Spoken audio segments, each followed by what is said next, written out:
We are live. We are live. Welcome to college football's Peek Around the Corner with your host, Greg Pflugar. We cover everything in college football because we love everything in college football. And if you do as well, please subscribe to our channel. Smash the like button if you like our content. Share the video with your family and your friends if you want to support this college football rebel outpost channel with a donation. Please hit the $, make a comment, and we'll get to your super chat as quick as I possibly can. Welcome everybody, and I mean everybody, especially those in the great site, in the great fan base of War Chant, because I think you're going to want to listen to this show.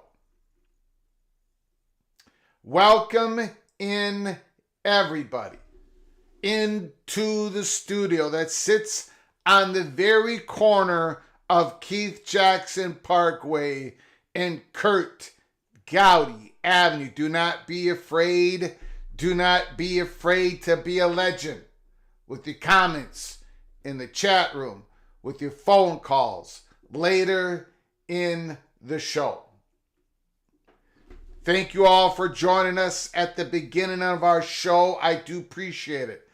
I want to thank everybody who's just come on in. Kay Struthers, Patrick Baylor Baird, Charles M., James Foster, Kyle Visser, Larry, the GM of Buckeye. Gerald Jones is in the house. Chad Bracey, MGC Sooner, Clinton Moses, Thomas, Roll Tide, Roll, Stephen McNeely. Suzanne is here. No drum solo. No drum solo. Jay Go Blue is in the house. My prof, Skaven, yes, Florida man, keep your head on a swivel.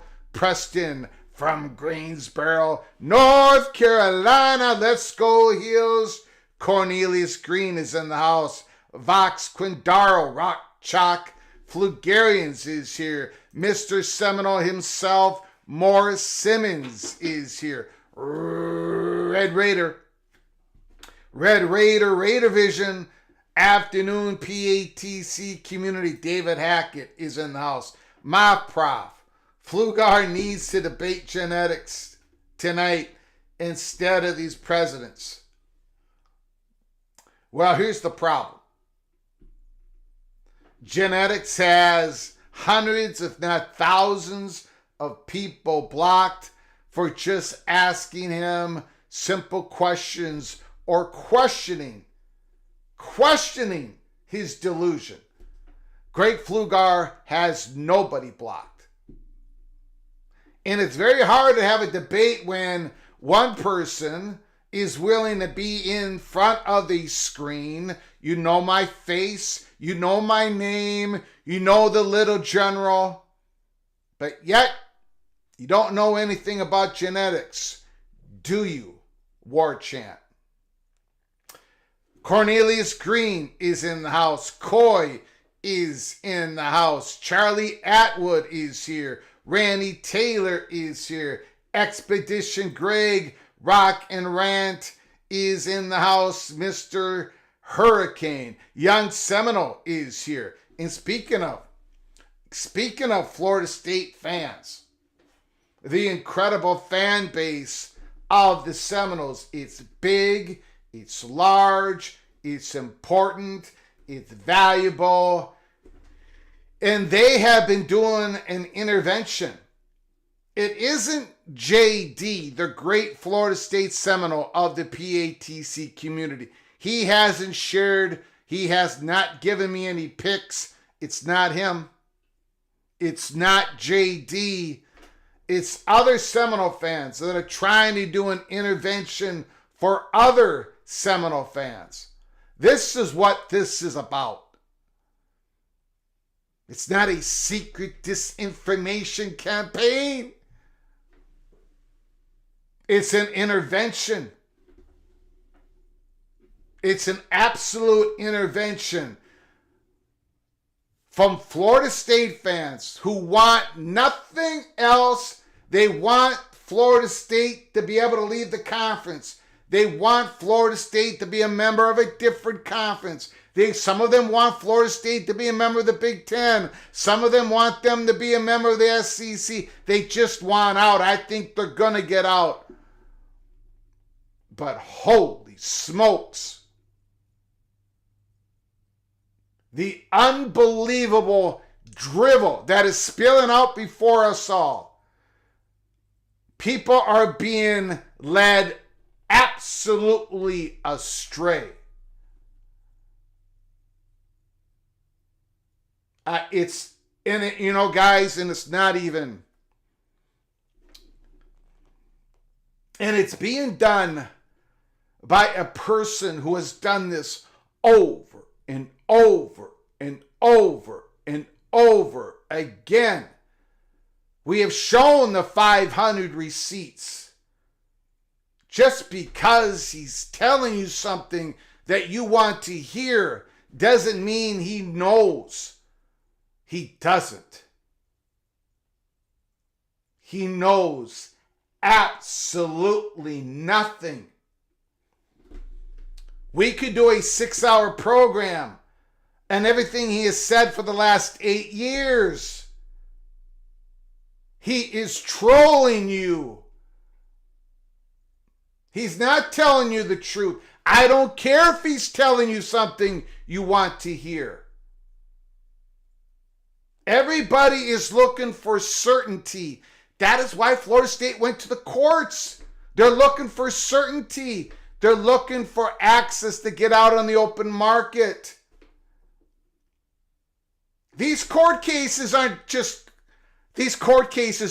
happening just for there to be a big smoke screen, as everything beyond the court cases, everything's figured out.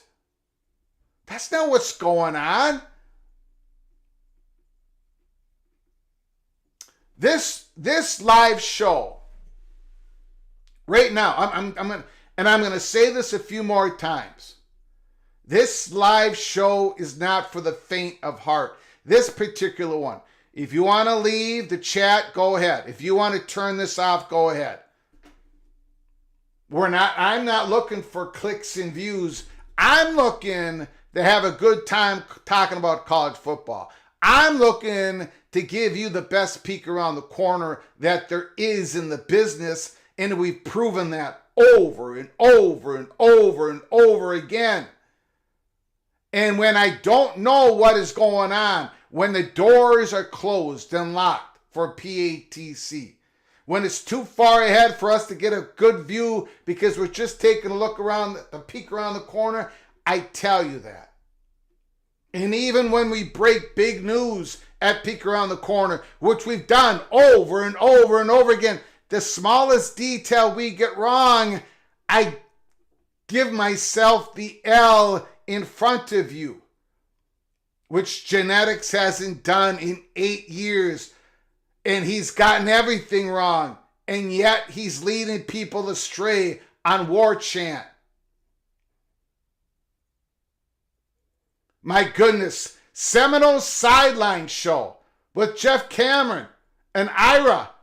They just told you. Anybody who's telling you that they know exactly what is going to happen, they're telling you a bunch of BS. Because they don't know, because nobody knows.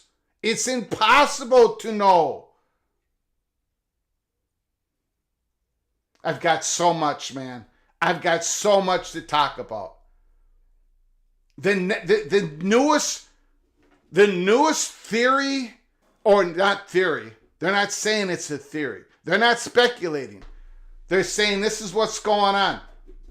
It makes no logical sense whatsoever. None. Zero. Zilch. Nada. None. None. None. And I can't wait to get into it. But I got to first get through thanking everybody who's joined the show. And if you decide to leave, I get it. Hopefully you come back. Hopefully you will not unsubscribe. Maybe you will. Maybe you're not going to smash that like button today. I get it. And I thank you for everything you all have done. I received a very generous cashier's check from some long time PATC member in the community. He does not want me to thank him in person. So I on the show. So I will not do so. But I thank you from the bottom of my heart. And I've been able to talk to this gentleman since we received the cashier check. Thank you very much. Thank you so very much for your incredible generosity. And that is with everybody on this show. But I'm not here for the clicks. I'm not here for the views. We do not do clickbaiting. We give you the straight shoot. Now, sometimes we have to give the information to you in a cryptic way. So I understand people are sending me all these pics from War Chant. I understand this Regal. No, I don't know who he is. But I understand. I've read the last few of his cryptic. I understand you have to get cryptic. We do that with the Holy Smokes Theater. I don't understand what he's saying. He's throwing so many things into the same pot.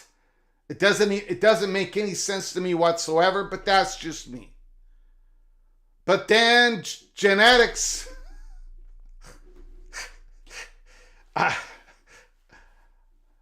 Look, a lot of Florida State fans realize what he's about, but a lot of them don't. And they wanted an intervention. So that's what we're doing today. Holy smokes, guys. Ask him who he is. Ask what his real name is. Ask what he's gotten right in the past. Ask him to show you proof what he's gotten right in the past. Start there. Chad Bracey is here. Old Dad is here. Jonathan Weaver. Anthony Carlson is in the house. Oh, we got ourselves a program today. This is an intervention. Les Rogenkamp is in the house. Daniel is here. Bimba7579 is here. Richard L. Jeff Gusson. Luis Carlos Diaz is here. Brother Monzoon is in the house. Jeff Morgan, P. Litt, Eric Phillips, Dan Miter, the Architect, Red Raider, Laura Rice is in the house. Nick Boardman, Gorb. Okay. Again, we're going to get into it. And I understand this is not a show. I'm not a mean guy. I'm not a mean guy at all. But I understand if this is the very first time you're watching the show, it's probably going to turn you off. So hopefully you'll give me another opportunity in the future to talk about the game we all love, college football. Before we get into it, and we need to get through a couple of stories. Now, yesterday, we're going to get through a couple of stories in the monologue, and then we're going to start our disinformation meeting. So please, everybody take a seat.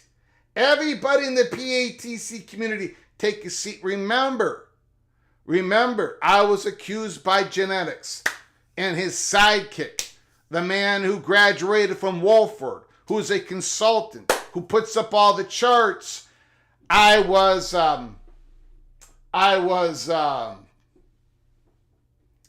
told everybody that I was a part of this Endeavor plot, this grand conspiracy to break up the Pac-12 to the benefit of the Big 12. Endeavor is a consulting firm for Big 12.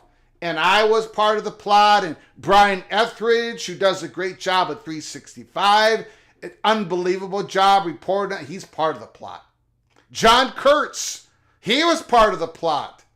Of course he was. That's how he got his house, John Kurtz. I'm just kidding. That was a joke. I apologize to John Kurtz in public, and I will do it in private after the show. That was a joke. We were all part of a plot. All part of a plot. In fact, genetics went out in public and accused the lady who was the president or CEO of Endeavor of being part of the plot. Because he couldn't understand what was really going on. When you, the PATC community, knew there was a hop of action, and eventually you learn that Colorado met with the Big 12 on May 7th in Chicago on a Sunday, he was talking about plot, misinformation. Exactly what he did with the USC story, by the way. Exactly what he did with the Washington, Oregon story, by the way. He's doing the exact same thing now. Misinformation campaign. I don't know where it's coming from. Misinformation campaign, oh my. Ooh, ooh.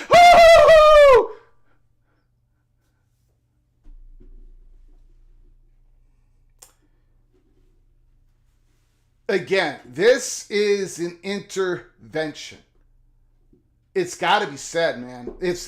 This has been going on for 8 years. And now Florida State fans, in particular ones who visit the great site of War Chant, are now being the next victims of it.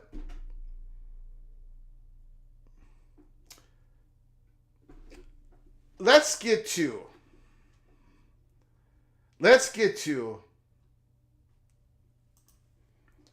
the Matt Baker. This story was from yesterday. Now, again, oh man, there's so much I want to say. We will get to it. The latest on Florida State ACC Clemson lawsuits. The Florida Attorney General's office explains why it thinks the ACC ESPN contracts should be public. This was from yesterday. We've also got an update from today. Florida State has responded to the ACC in Florida's First District Court of Appeal.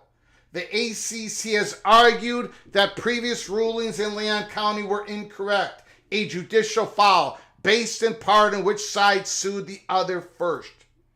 Florida State counters by stressing that Leon County Court had discretion to rule in its favor by allowing the Seminoles lawsuit to proceed. There were, Florida State said in a filing Tuesday evening, unique factors or circumstances that could be considered and weighed in Florida State's favor. One other line, and this is the PATC money shot of this particular Matt Baker, the great Matt Baker's update at the Tampa Bay Times. One other line caught my attention. It's about sovereign immunity, which generally protects state entities like public universities from being sued in other states. Sovereign immunity is a point of contention in the Florida State's ACC dispute. Florida State's filing notes that, quote, it was the ACC that injected sovereign immunity in its North Carolina lawsuit from the beginning. Now, as Matt Baker said, now for the interesting part. The appeal is likely to be complex and lengthy and to extend beyond the North Carolina courts because the ACC injected sovereign immunity into the Mecklenburg County Court from the beginning. The appeal process, this court case, it's going to be lengthy. It's going to keep going on. And potentially, the filing doesn't specify what courts beyond the ones in North Carolina are in play. But there are scenarios where this case goes all the way to the Supreme Court. This could last a long time. A victory in the courts by Florida State or Clemson might take a long time. What they're trying to do is they're trying to pressure the ACC into a settlement so they can get out. They're trying to lower that settlement number so they can get out. I think they're going to be able to get out in the next 3 years, no question about it. But that's why they're going to the courts, because there is no magic potion. Maybe Florida State gets helped out. Maybe Clemson gets helped out because the ESPN pulls the rug out from under the ACC and declines the option to have ACC content beyond 2027. Or maybe there is some talk between all parties among the ACC, ESPN, maybe even the SEC, even though you're stepping on market allocation issues. But maybe there's some talks to make everybody whole. We don't know. I don't know. I definitely don't know. If there are talks, no one's reporting on it. Maybe somebody has some information somewhere else, like on War Chant, but we don't have that information. But, well, we'll get into it in a moment. Here's the thing, ladies and gentlemen. There was an update today, June 27th. The Florida Attorney General's lawsuit against the ACC will indeed be heard in court. A Leon County Judge, Angela C. Dempsey, she's the one who's presiding over this one, wrote in an order yesterday, that they'll have in-person hearing over whether the ACC's ESPN contracts are public records that should be released. The Attorney General's office recently argued that no in-person hearing was necessary. The judge had enough information to rule without one. So we've got another update from the case in Leon County. Again, listen. If this was all preordained, if this has been all figured out, if everybody knows that Florida State is going here or there, or the next thing that we're going to talk about, if we definitely know that Florida State's going to the Big Ten, I mean, it's done, signed, sealed, delivered, and all these networks are going to be sharing their content. Oh my goodness. If this was all determined at the time when the college football playoffs, when ESPN grabbed all the content, if it was all preordained then, if it was decided on then, none of these court cases would be going on. But they are. Use your brain, as my wife would tell me. Use your brain, Greg. Use your brain. I'm going to read you something. First of all, let me go through the four tweets I put out this morning. And then I'm going to read you something. I'm not going to show it because WarChan is a great, incredible site for Florida State fans. Great site. But I'm going to read you what was written today by Genetics.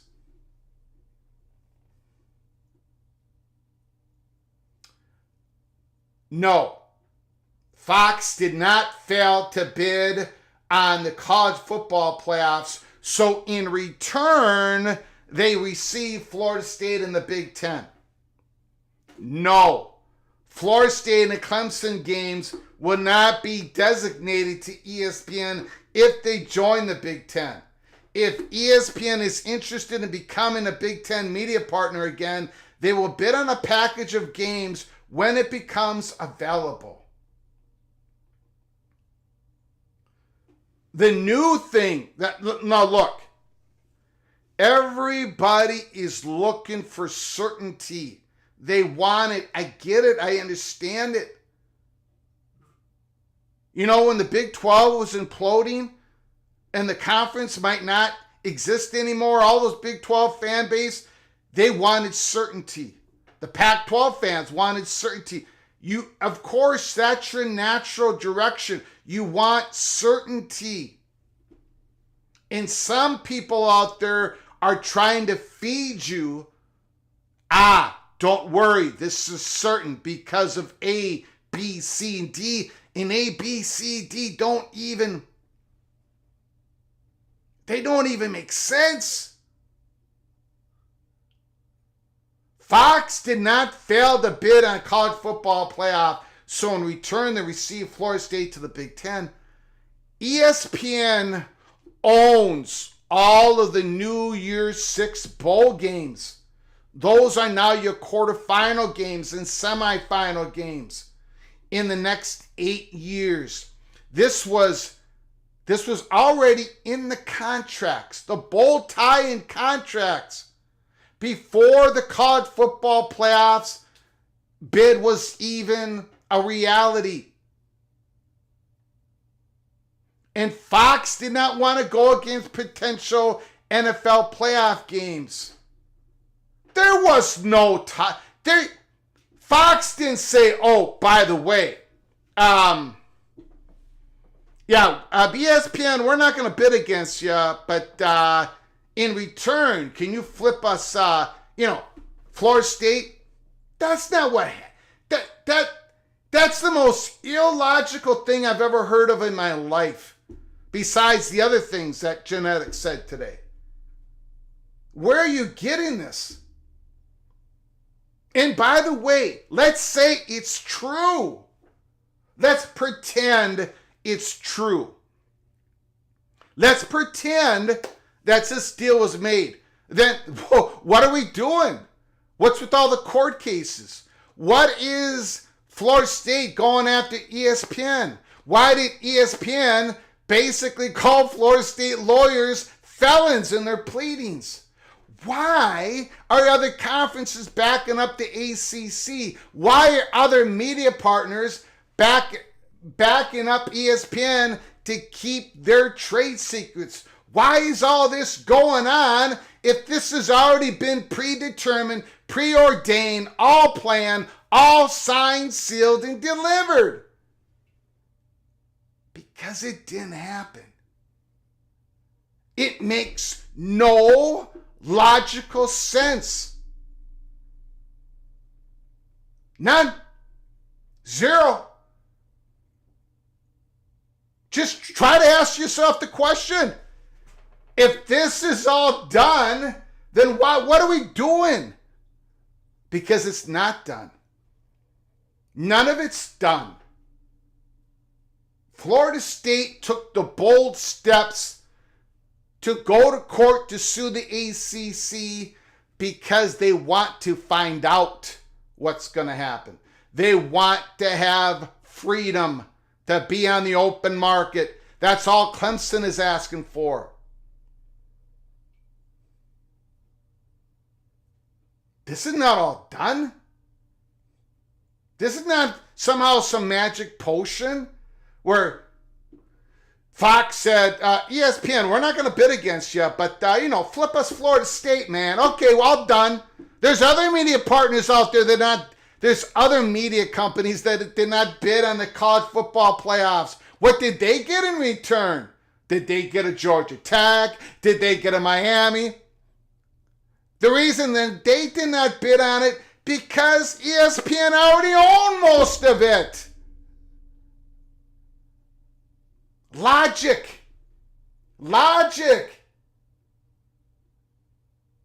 It's just logic. And then, no, Florida State and Clemson games will not be designated. Now he's come out and people and God bless him, people on War Chant saying, well, hey, this is a done deal. Hey, Florida State and Clemson. Now again, this is an intervention. This show is an intervention set off by Florida State fans who have had enough of this. So Florida State fans are the one that are bringing the heat, saying, we're trying to get out of this conference, but my goodness, these so-called, it's already all this, it's mind-boggling stupid. Are you telling me, now this is part of the theory, Florida State and Clemson, when they join the Big Ten, their games are going to be broadcast by ESPN. That's it. That's what they're saying. That's what Genetics saying. They're hanging on to his every word. Somehow CBS and NBC had to bid against other companies, ESPN included. CBS and NBC had to bid against other companies, Amazon included, $350 million a year to get a package of games. They've already negotiated among themselves this massive media contract. And wait a second. All this bargaining, this horse trading, they're calling it. Horse trading, Florida State and Clemson, yeah, you get to get in the Big Ten. Oh, and by the way, ESPN, you're not going to lose their games. You're able to come in as a Big Ten media partner, not have to bid against everybody else. Oh, and by the way, SEC, Florida State, Clemson home Big Ten games are going to be broadcast on ESPN, and they're probably going to get some big slots. And this is not how it's done. None of this makes sense. This is not what's happening. It's not what's happening. Now, that was just my first post. Whatever happens when the ACC does implode, the fallout will be accomplished legally. Now, people are saying, great. Now, on one hand, people are saying that Greg is one of the leaders of the disinformation. On the other hand, they're saying Greg Pfluger has been told by the Big Ten to go out there and make sure that everybody knows, that everybody's clear, that everybody knows that the Big Ten is not talking to Florida State and Clemson. Greg Pfluger, this is his job. He's going out there. He's making sure just so, everything is on the up and up, even though they're really talking with each other, right? Even though the Big Ten supposedly is talking with Florida State and Clemson, Greg Pfluger he's the one that is cleaning up aisle 6. I'm not doing Big Ten's bidding. People don't, look, Big Ten, they followed me all summer in 2022 because we broke the USC story. They were not happy with me. They followed me on 9 different occasions, all been looked at by the Los Angeles Times, an article is written on it. I don't do the Big Ten's bidding. I don't do anybody's bidding except for the people in the PATC community. Period. Nobody gives me a dime.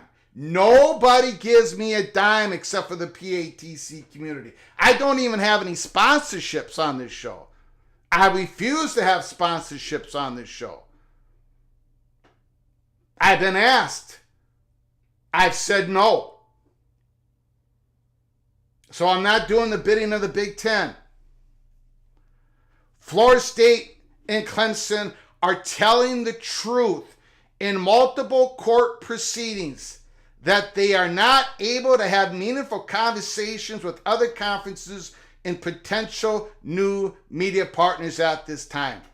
So you got a whole bunch of people saying that it's all done.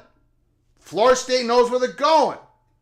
Because of all these reasons, we've got the 2-team composition clause. Remember that one? This is why we know Clemson and Florida State, they just have to declare. Well, wait. And now it's suddenly changed to, well, because ESPN and Fox, and they've all made this deal for it to happen. Florida State and Clemson are telling the truth. They're not able to have meaningful conversations with other conferences or potential media partners at this time. Florida State has a great fan base, an emerging research university, tremendous, valuable brand. Florida State has taken bold steps into taking the ACC to court. Not because everything has been figured out and its results have been decided. Florida State went to court to access freedom. Put Florida State on the open market. This court cases, they're not doing this for fun. This is not a smoke screen. This is a way to get the ACC to the negotiation table. And it might happen. It might happen tomorrow. They might have started their meetings a week ago. It's going to be done in secret. It's going to be a very tight circle.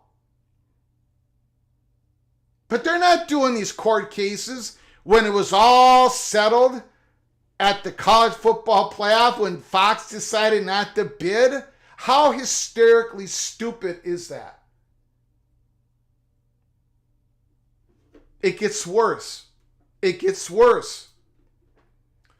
When PATC go live today, we will discuss all this more in previous posts. There is, of course, space for disagreement.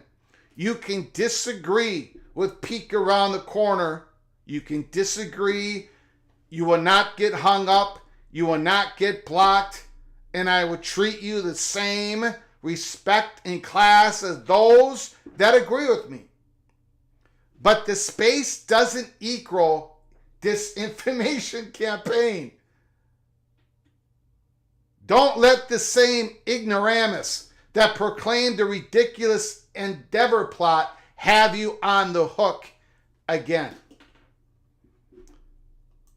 We're not done. We're not done. We've only just begun.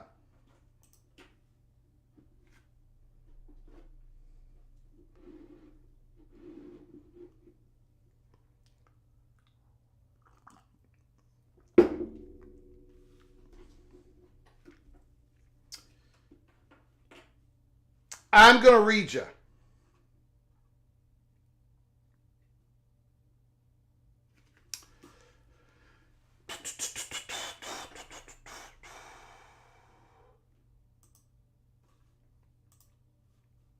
So this is what is being said. This is it. This has all been decided on. According to a gentleman named Genetics, who, by the way, and I'm talking to the people at War Chant, Genetics is the same person who said USC that I was all wrong for 3 months. Went after me, stalked me for 3 months. And that when he said there's no way that USC is joining the Big Ten, there's no way there's communications going on. We had all the information. I even shared a little bit with him in a direct message, just to try to get this young gentleman to try to see clearly, to not embarrass himself again. He rejected it. He went on to say, Greg, you're wrong, wrong, wrong, wrong. By the way, the same time that this Genetic said that we were wrong in USC, he started a thread on West Virginia 247 as Wisconsin sucks, WISUKS. And he said he started a thread and he called it USC to the Big Ten. He said, watch out, USC's going to the Big Ten. So the same exact days that he's ripping me on everywhere, he goes on West Virginia 247 and goes the opposite of the story. That is what you're dealing with, War Chant. That is what you're dealing with. This is the gentleman who said over and he's part of the Los Angeles Times story. They interviewed him because he was so obnoxiously wrong and could not admit it. He's part of the story. In fact, the day that USC joined the Big Ten, when everybody found out about it on June 30th, Genetics wrote a post saying this is not a Big Ten expansion. This is a part of the Super League that's going to happen in 2025. This spring, he was on the Mark Rogers show, who does a fantastic job, and Genetics went and said, we're going to have a breakaway playoff, Big Ten and the SEC, and it's going to be happening, announced this summer. That could happen years down the road, but remember, Genetics said it was happening now, and it didn't happen. Genetics is the gentleman who said Oregon would never become a Big Ten member, to the point where he blocked hundreds and hundreds of Oregon Duck fans. And then when it happened, he had amnesia. He's never said, oops, my bad. This is the gentleman who said over and over and over again that everybody was lying. We were part of an Endeavor plot for the Big 12 poaching the Pac-12. He said no way would it happen. No way, no. And then when it happened,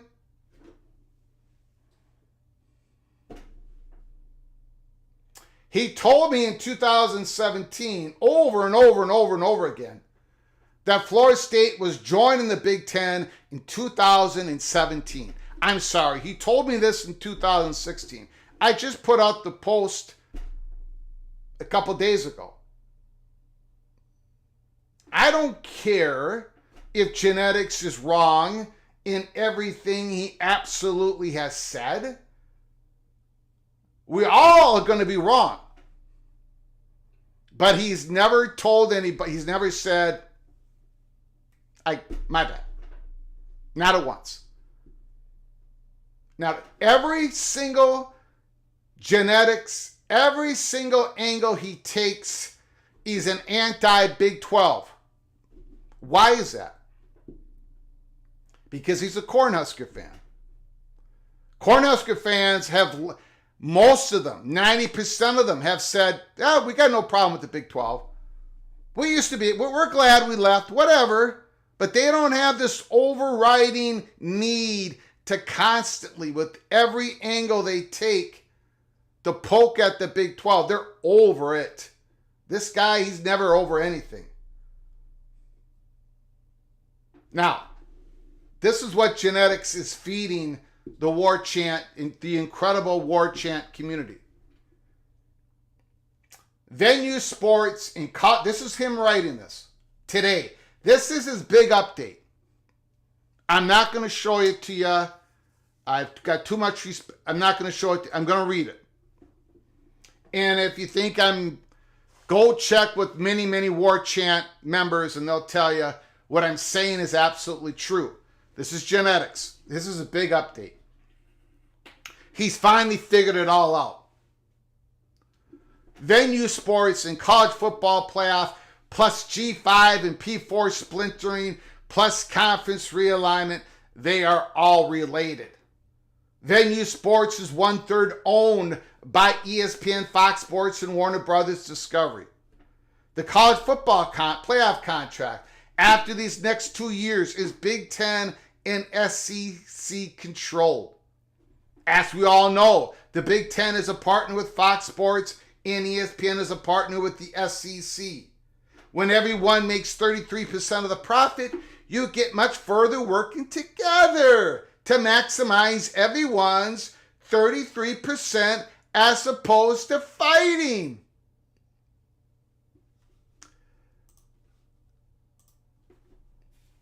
This is what is occurring in conference realignment. For the eventual configuration of the ACC, where the ACC schools get placed into the P2, Big Ten, and the SEC. Top brands are going to be stripped away from the ACC. And these assets are being placed where the TV networks can make the most money. At this particular time, that is what will happen going forward. You see, they're all working together. They're all working together. And they're all working together. According to the genetics, conference realignment is no longer a Fox Sports versus ESPN. Well, those are two publicly traded companies. It is no longer a Big Ten versus SEC. It is the Power 2 and the TV networks now working together to maximize revenue. Call it collusion or whatever. It's reality. Really? G5, sorry to say, is not going to be brought along for the ride. Ross Gellinger already reported this week that his splintering in D1 has already arrived, and it has. It actually arrived when the Big Ten signed their new TV deal. But the average person didn't comprehend it yet. The average person. Unlike the blithering idiot, the average person. Sometimes seeing the actual revenue numbers in real time is when many folks get the aha moment sinking into their heads. Now, he says, now, let's go back to the college football playoff negotiations, because that is more important than the average person realizes. The average person. Again, just us average people. Not like him. It is underreported negotiation that people just assumed it was your typical contract. But no, that is not the case here. The Big Ten and the SEC, if they didn't get what they wanted out of college football playoff negotiations, they were 100% ready to have their own playoff. The Power 2 now has governance control in playoff access. As a result, the TV networks that are partnered with the Big Ten and the SEC will get the same sub-license agreement from ESPN in exchange for not running the bidding up on the college football playoff contract. Absolutely false.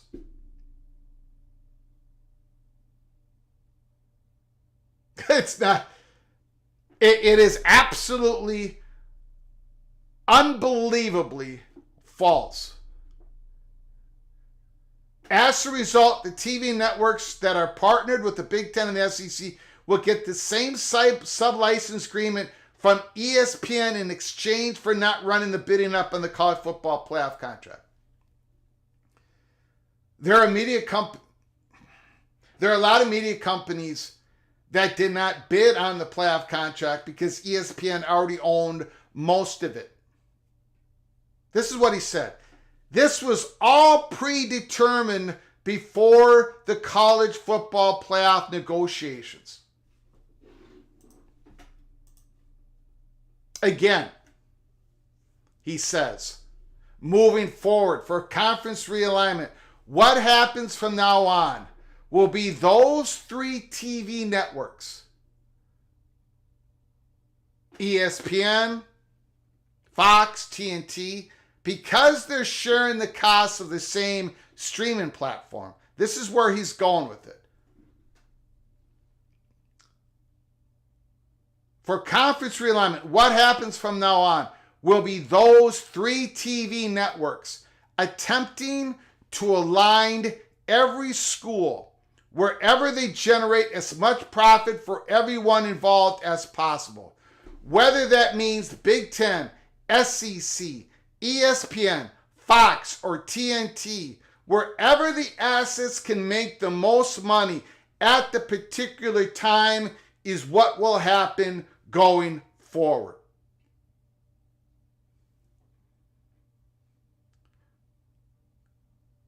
What are you talking about? Whoa, what kind of nonsense is this? Are you saying that the Minnesota Golden Gophers could be playing on ESPN next year, 2 years from now, as a home game? Do you think Michigan as a home game could be being played on ESPN? This is all connected secretly with conference realignment to move Florida State, wherever it's most, to the Big Ten. And there is no Fox versus ESPN anymore. These publicly traded companies who are beholden to the shareholders and not in competition. It's really no competition no more. We can move teams around, and CBS and NBC signed a contract for 6 years, $350 million a year, because they looked at the possible games in the Big Ten. This is what they bid on versus Amazon, and suddenly none of that is real. We're just going to move things around because we're all kumbaya together. There may be a day where SEC and the Big Ten go in with each other on some media negotiations. But they're not doing that now. They've already got their contracts. The SEC already agreed to their contract. Big Ten did. What are you talking about? None of this is real. None of this is real. It's all fake.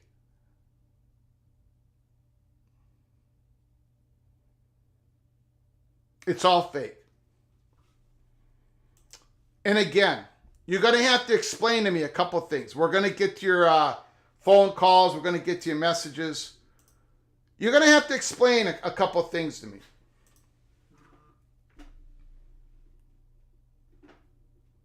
One, if this has all been decided on, then what are we doing in the courts?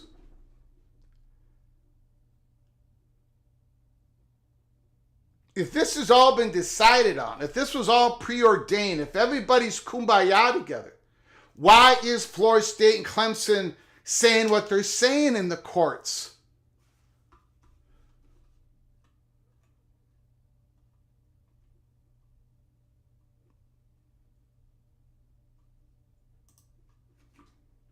Why did Clemson say the ACC has cast a harmful cloud of doubt on Clemson's ability to engage in meaningful discussions with other conferences and media providers regarding potential future collaborations and or to negotiate alternative revenue sharing proposals among ACC members? For Clemson to move ahead and to ensure that it may continue to act in furtherance of its institutional mission, that cloud must be lifted. There is a cloud.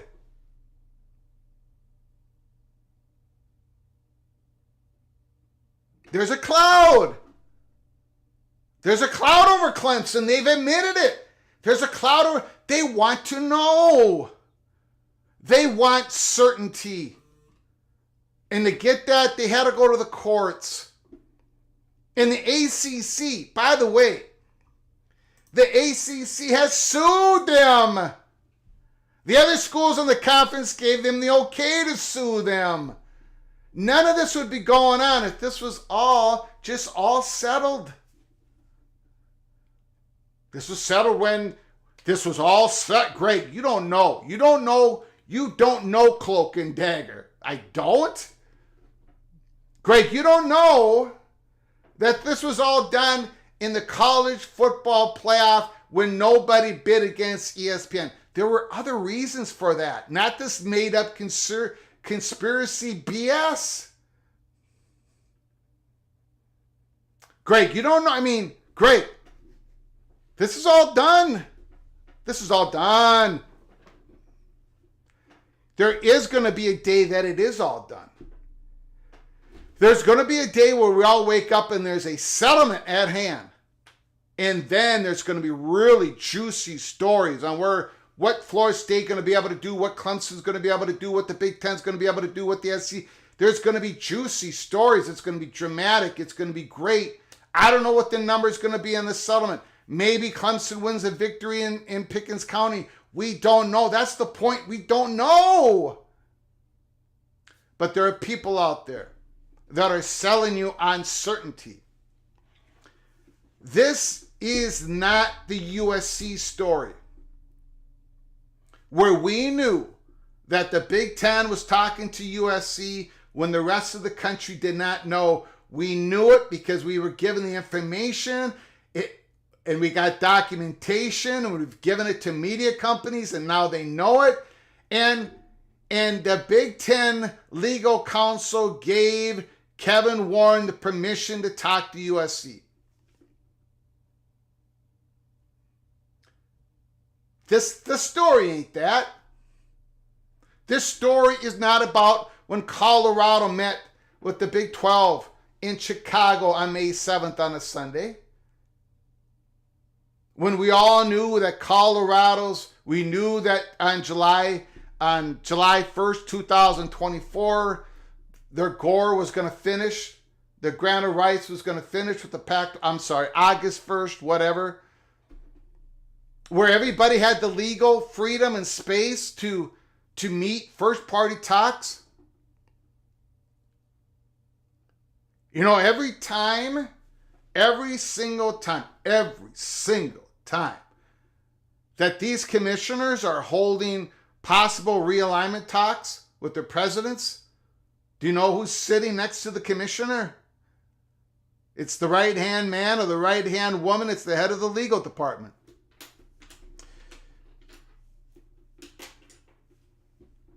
You got to understand the process.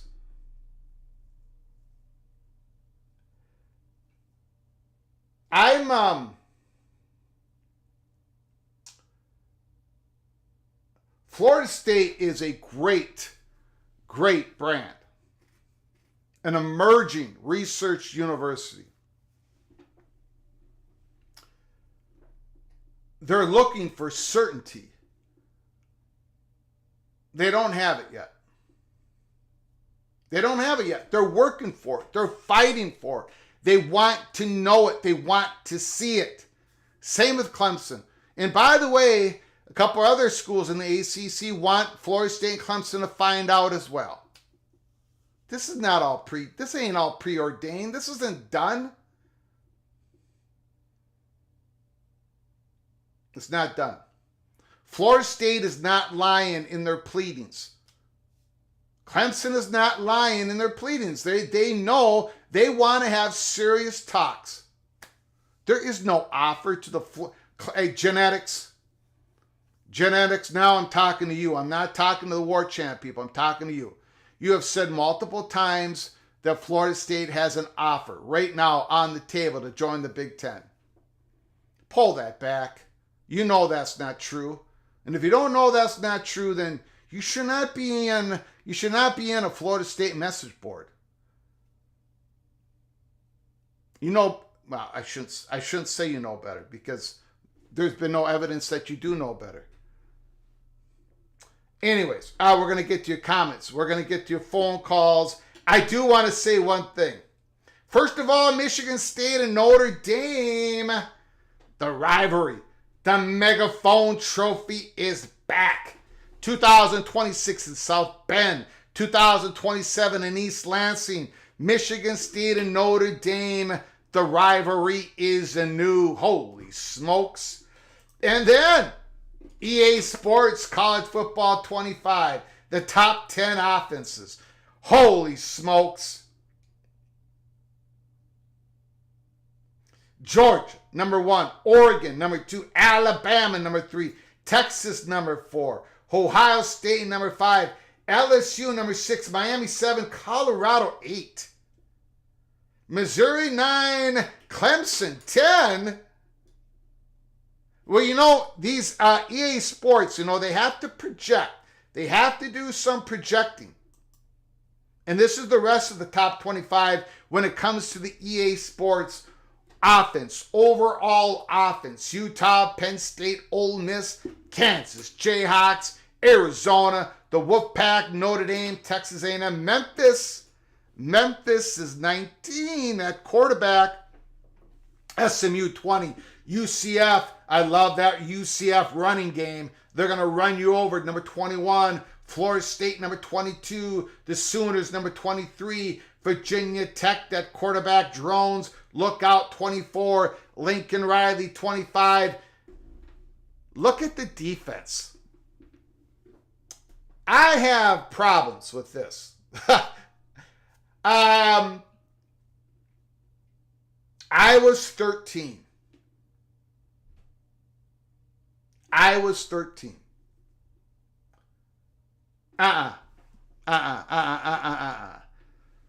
Iowa's got to be in the top 10. They got to be in the top 8. They got to be in the top 6. They should be in the top 4.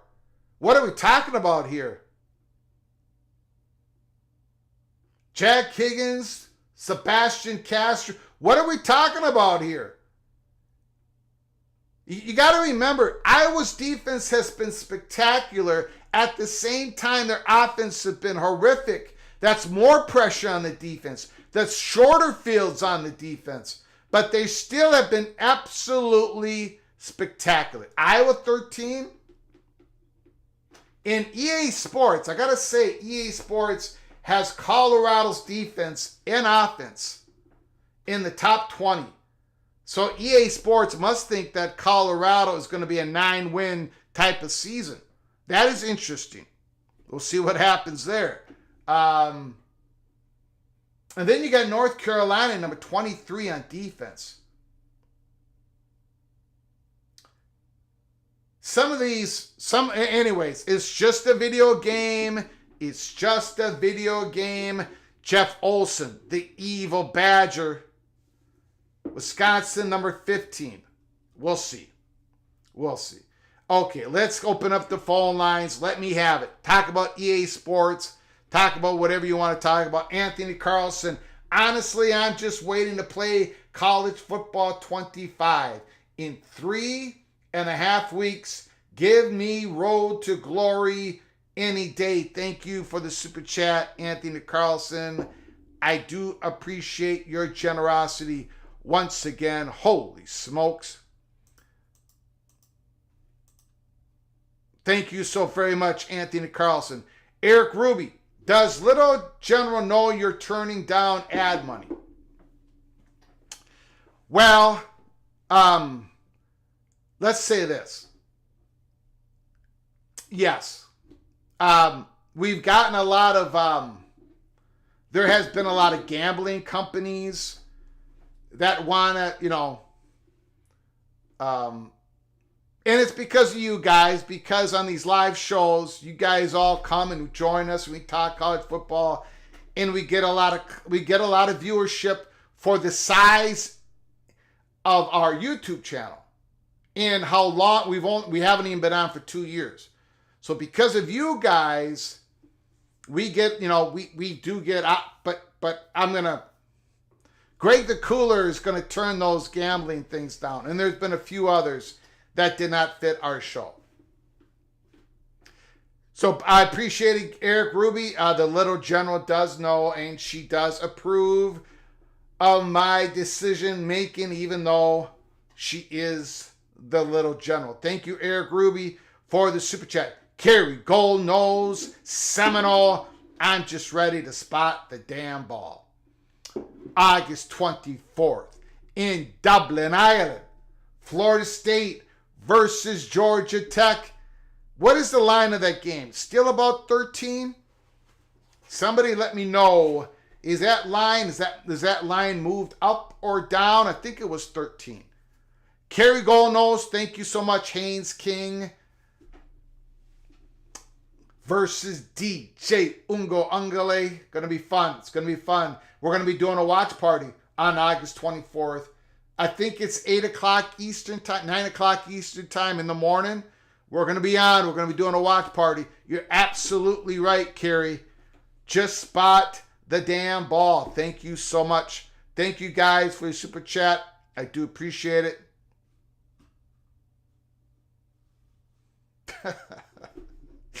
That makes perfect sense, Greg. Any gambling company should want to sponsor a cooler.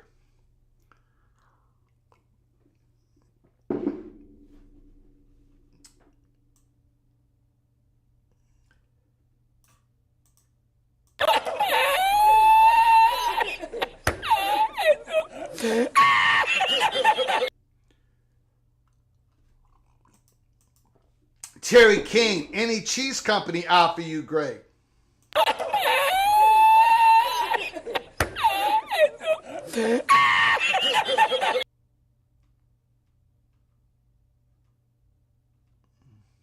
Okay. Let's do it. Let me have it.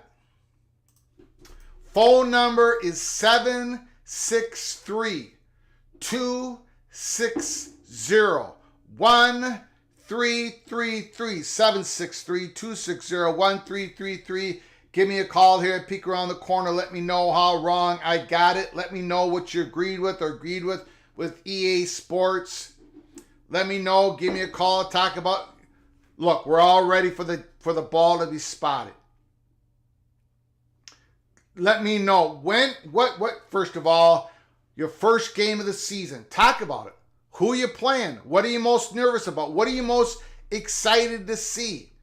Is your quarterback starting his first very game? Is it going to be on the road? Is it going to be at home? You got a new head coach. You got a new offensive coordinator. You got a new defensive coordinator. You got injury problems already. Do ya? Do you have injury problems already? Do you need a shoulder to cry on? Let me know. I will be your shoulder for you to cry on. No doubt about it.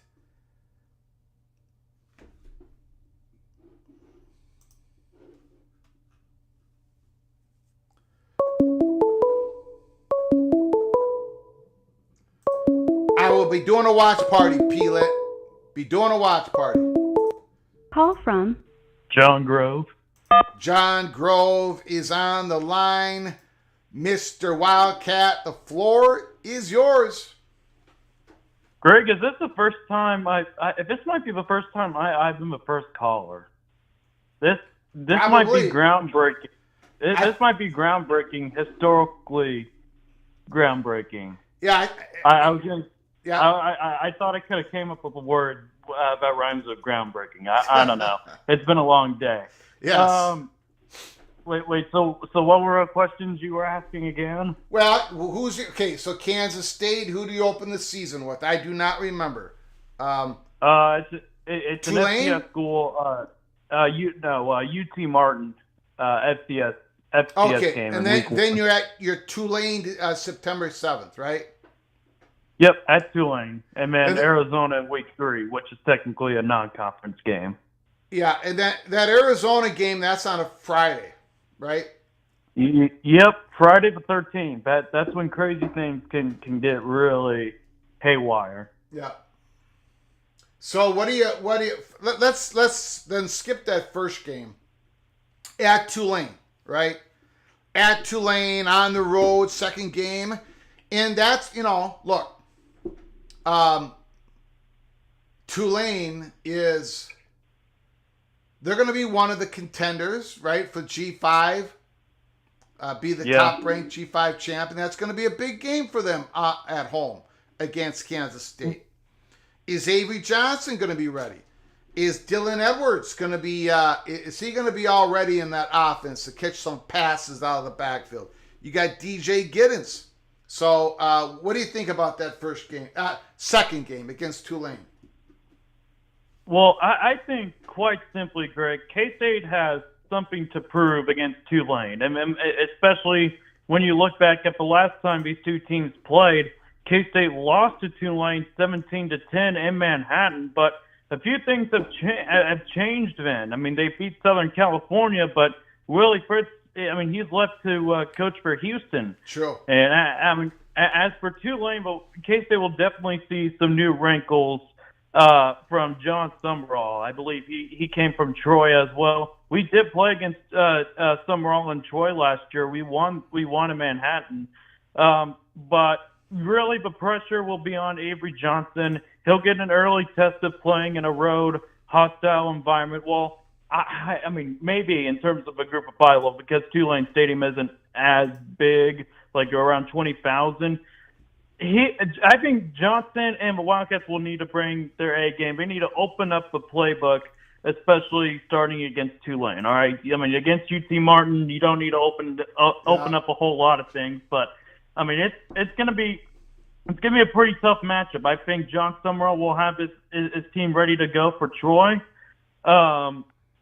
and I think ultimately it should be a fun game. Now, this isn't the first time that a Chris Kleiman team has dealt with the humidity that they're going to deal with in New Orleans as well. All right, I mean, you're talking about week 2 of the season, still really early down there. It's probably going to be like a high 90s with a humidity point of 100 something. I don't know. I'm not a meteorologist.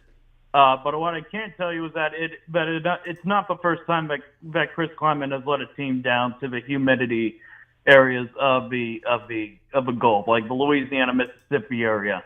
In his first year, we beat Mississippi State, and I think now knowing that he's kind of been more around the game of college football, and the fact that loss to Tulane likely leaves a chip on the shoulder for several other players.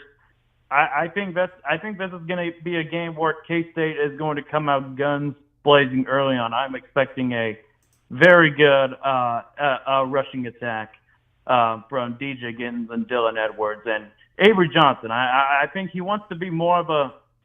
I think he doesn't want to be as mobile as he was last year. Yeah. And there's been a little bit of a misconception about that as well. I mean, where he had 5 rushing touchdowns against Texas Tech, but ultimately, I think he'll have some pretty big runs, but I'm hoping he can get something going when it comes to the air raid offense now that we're led by Matt Wells, who was more of an air raid kind of guy at Texas Tech. Yeah. All right, beautiful, so, man, John. That was a mouthful. Yeah. Also, I wanted to mention one thing as well. I do agree with you, Greg. I don't know what the deal is with genetics. I mean, it must be some kind of PTSD that he has with the Big 12. I mean, of course, there's a lot of Husker fans that have said like, all right, well, the Big 12, we're past that now. But there are several Husker fans on Twitter that are like, no. Some of you schools, you made the same decision as Texas. You made all these same decisions as Texas when it comes to all the political influence and stuff. Now that's costed you. You guys are screwed. Well, we're seeing many Big 12 teams going bowling at this moment. Nebraska hasn't seen a bowl game in 7 to 8 gosh dang years. So it's absolutely pitiful. I still don't know why he is sad. He's crying about this. He is insanely obsessed with Florida State. I think that is a little bit concerning as well. Yeah. That dude is kind of like a predator towards Florida State. But anyways, I'll let you go, Greg. You had a great live show. Keep it up. Appreciate it. Thank you, John.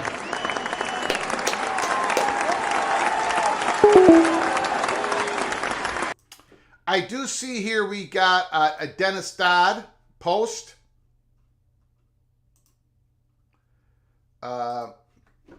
Dennis Dodd, Washington State President Kirk Schultz to John Canzano.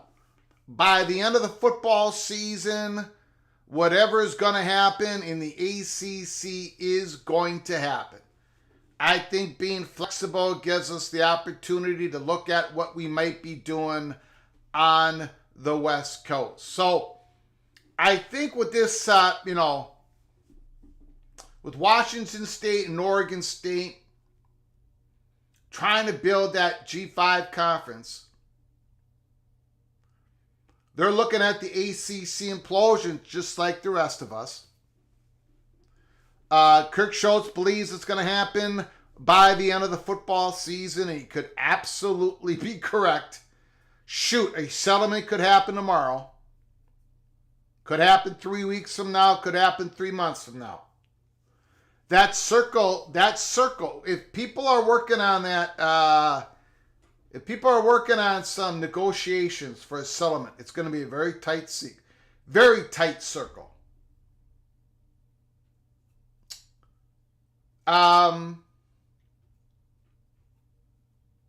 So whatever is going to happen in the ACC is going to happen by the end of the football season.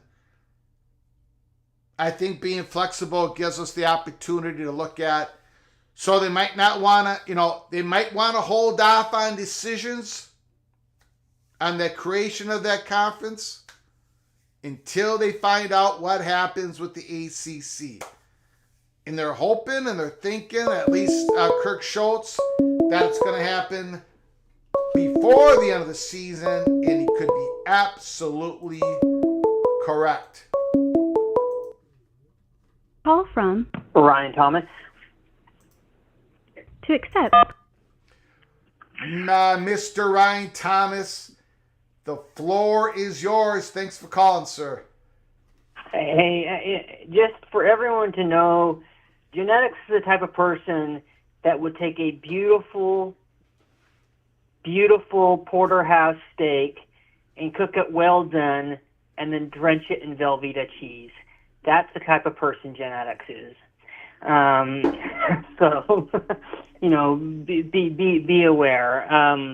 I feel sorry for the FSU people. But I have to just step back and say something as a BYU fan here, Greg. No fan base in this country knows the realignment roller coaster better than BYU fans. Mm-hmm. Clear back in 2010, was the Big 12 going to implode? Was it not? Was it going to go to 12? And then in 2011 with the Missouri and Texas A&M drama. Then that was 2011. 2012 was Big East drama.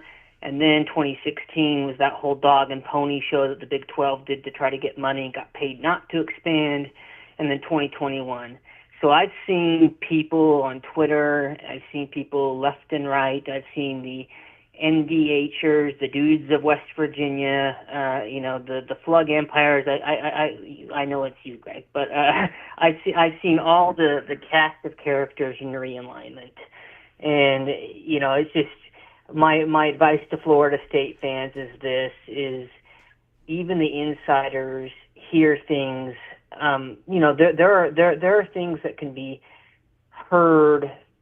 When people hear various facts, people's opinions usually get relayed and translated as fact rather than opinion. And I think a lot of times that leads to a lot of things that are misconstrued in realignment and a lot of misinformation.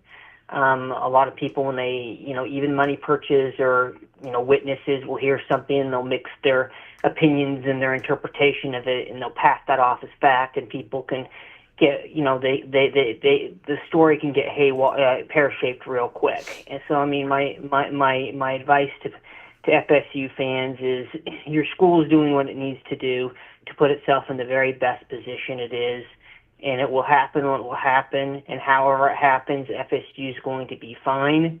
And I know some may want the Big Ten, and I think that's probably where the chalk is. But if the SEC is a way for them to get out sooner and make a deal with ESPN, then that could also be a possibility. But my advice is don't believe everything you read. Just watch and just trust your school's administration, who's doing the right thing to put your school in the best position it can be in. And FSU, there's a lot of things we can guarantee, but I can guarantee you, Greg, 100% that FSU will end up in either the Big Ten or the SEC, and they will end up just fine. And I think that's the perspective to have for FSU fans, is you guys are going to be absolutely okay. Other school fan bases, I can't really say, but, that's just what it is. But people also need to keep in mind, Greg, that right now there's a lot of things that need to be taken care of as far as what's going on post-House settlement. Salary caps, Title IX issues, employment status of employees. A lot of things are out there that really need some congressional guidance. And NCAA governance rules and things like that really can't take root until the landscape or the terrain is really laid out. And nothing is a done deal. And there are people that talk. There are competing ideas. There are people trying to try to socialize particular narratives that they hope will be the fact or hope will be the realization, but they're not. And there's a lot of things in the air. There are a lot of things that are fluid, and that's because we don't really know completely yet what the rules of the road will be. I'm going back to, again, congressional action on, status of student athletes and, Title IX considerations and how to deal with all that money that's coming in, how it gets parsed out. I mean, there's a lot of stuff that's going to be coming down the pipeline. And until that sort of gets some sort of semblance, which it may not until next year, I really think it's it's really hard to get most of the governance models pinned down. And without that, it's really hard for anyone in the ACC to kind of figure out a controlled implosion. Right now, I think we're going to hear a lot of theory and a lot of speculation, but because we don't know the main building blocks that are coming in yet, we don't know what the kind of the terrain is going to be. All of it is just that. It's speculation, Greg. Yeah. And I think ultimately, we'll get there, and it's off season, and football season can't be here soon enough. 9 weeks, or 8 weeks.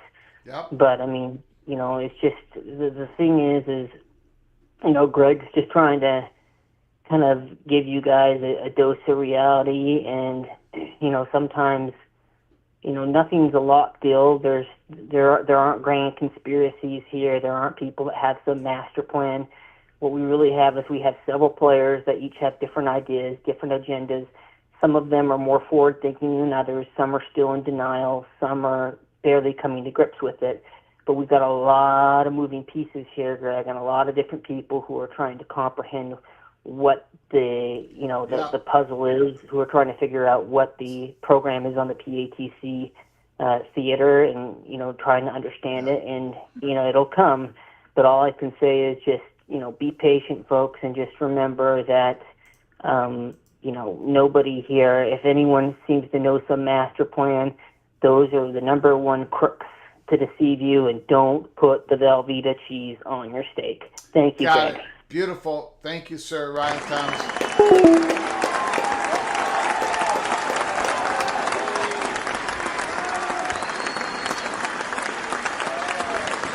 The thing is, now if somebody has a good theory, speculation, or if somebody has some information, somebody told them something, and they really believe it, that's cool, that's fine, that's great.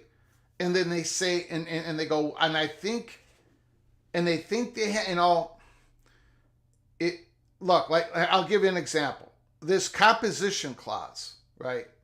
Where they believe, some people believe in the media rights agreement that there's this composition clause that if Clemson and Florida State declare they're out, then that brings up a new Gore negotiation, will bring up a new Gore, and that's the flaw, and therefore Florida State and Clemson will be able to leave. So they think this part is true. That's fine. I'm okay. I love to listen to that talk. I love to listen. Maybe somebody has that inside information. But I've noticed through all the picks that have been sent to me, there are certain people that are selling certainty in one part of the story, like the composition clause. But then they shift to another part where they say, well, it's about Fox not bidding against ESPN for the playoff. Or it's this, or it's that, and they keep shifting. They're certain it's all well and done. Everything's done. But they keep shifting the reasons why they say it's all done. And then you got to start going, well, what is going on here? Again, there's gonna, at some point, Florida State's gonna get out. That's what I believe. A lot of people that I talk to, that's what they believe. There is a willingness, there is an energy, there is Florida State's, they know their valuation, they're very confident, they want out, they want to have the freedom to shoot, man. Florida State, they want to get, they want to be able to, they want to get out and they want to shoot, they want to have a bidding war for them. They don't want to have it all signed, sealed, and delivered now. Oh, we're going to go to the Big Ten automatically. We're going to go to the SEC. They want to, and of course, these conferences cannot talk to Florida State. They can't. And Florida State has said that in their own. Call from Steve O. Steve O, can you hold on a second? Yes. I appreciate it. And Florida State has said this in their own pleadings. Florida State is not lying. Clemson is not lying. They're not lying to the courts. Why don't you just believe them? They're fighting. They're trying to fighting for that settlement. And we may hear about a settlement an hour from now. We may hear about a settlement a week from now.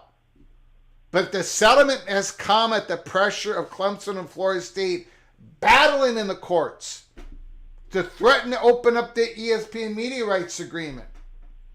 It isn't going to be settled because Fox decided not to bid against ESPN and everyone's going to trade content and all this other just made up BS. Mary Crocker Rowe, most of War Chant hasn't blocked. I suggest you do the same. Thank you, Mary, for the comment. I'm not a subscriber. I got people sending me pics. I'm not going to, my next live show is not going to be about it. My next live show is not going to be about it. My next live show is not going to be about it. But I got it. But the reason I brought this up, Mary, because Florida State Seminole fans, holy smokes, they're like, this guy's nuts. He's destroying the board. And if we say something, it doesn't go well, and there's a whole bunch of people waiting on this guy's every word. This guy's... And it's become a problem. So, here it is. And I've explained why, done the best I could. I don't block anybody, first of all. But I'm only on X. I have a 247 account, and I've got a YouTube channel. That's all I've got. I'm not on Facebook. I'm not on anybody else's site. I'm nowhere. So, and if I am somewhere, I don't have people blocked. I don't have anybody blocked on X.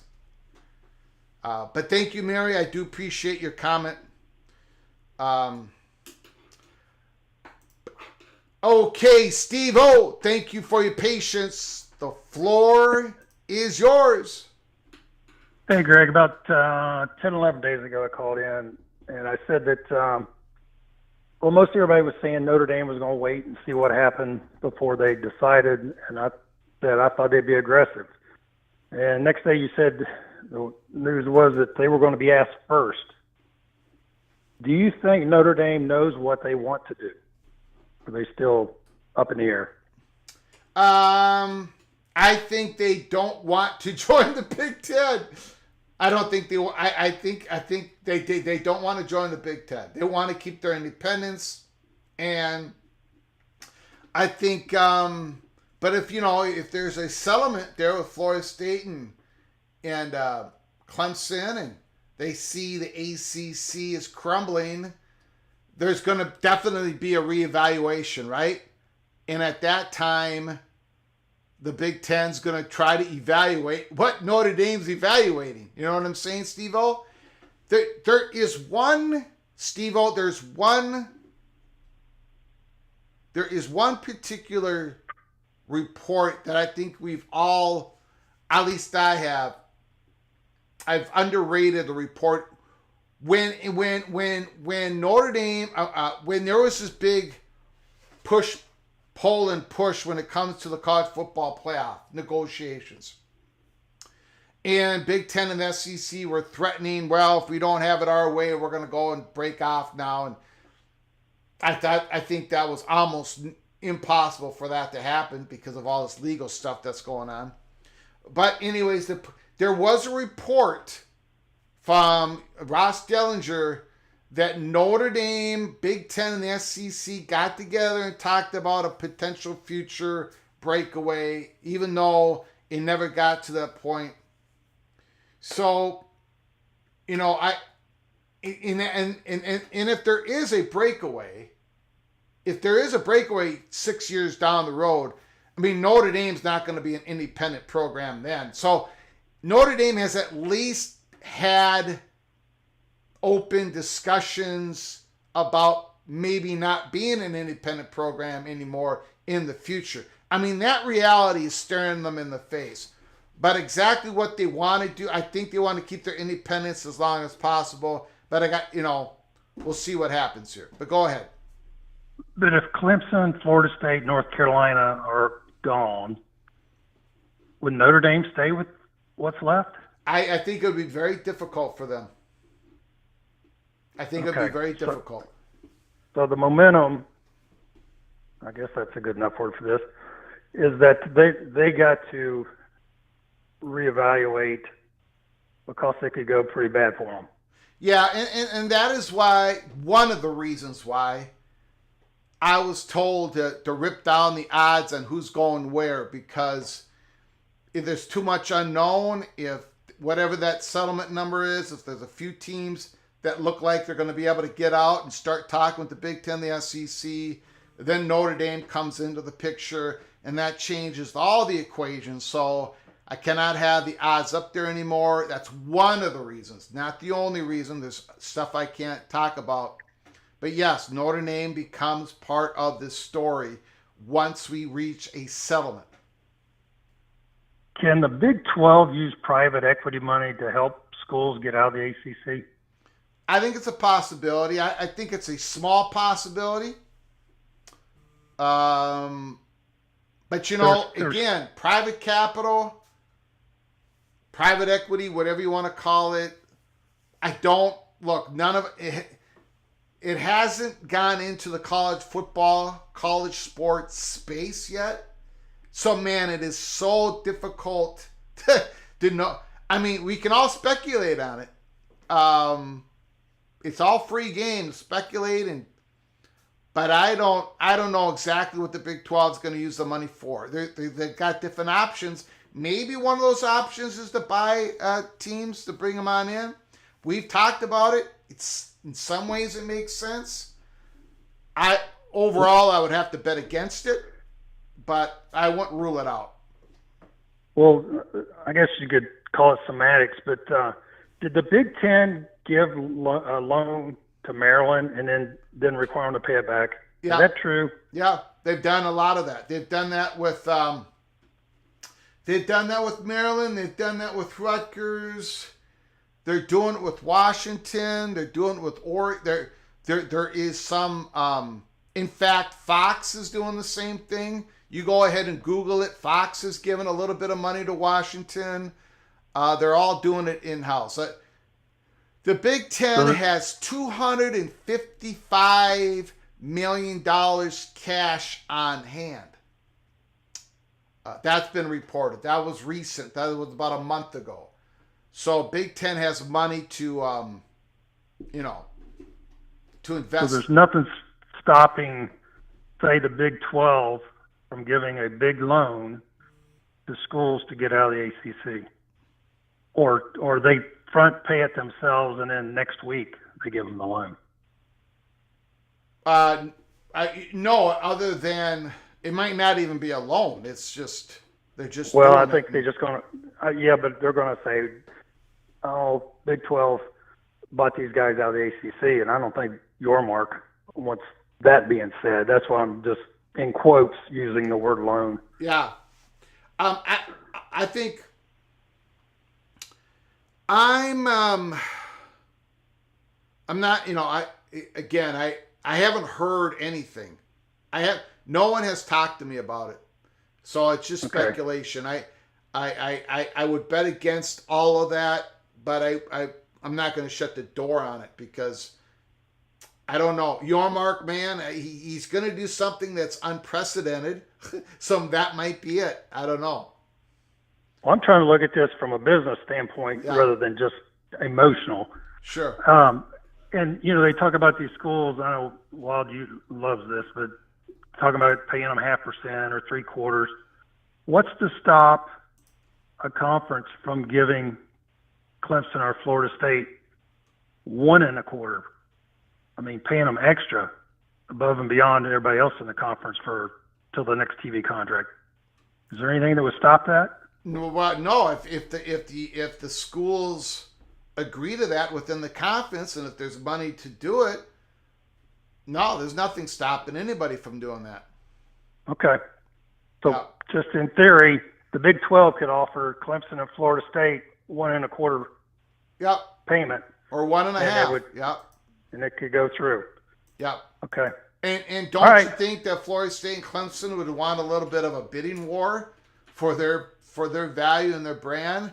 If they determine there's a money amount to get out of the ACC, I think they would want to talk to everybody, right? Yeah, that's where I'm like the only person out there who thinks Big 12's got a shot at them.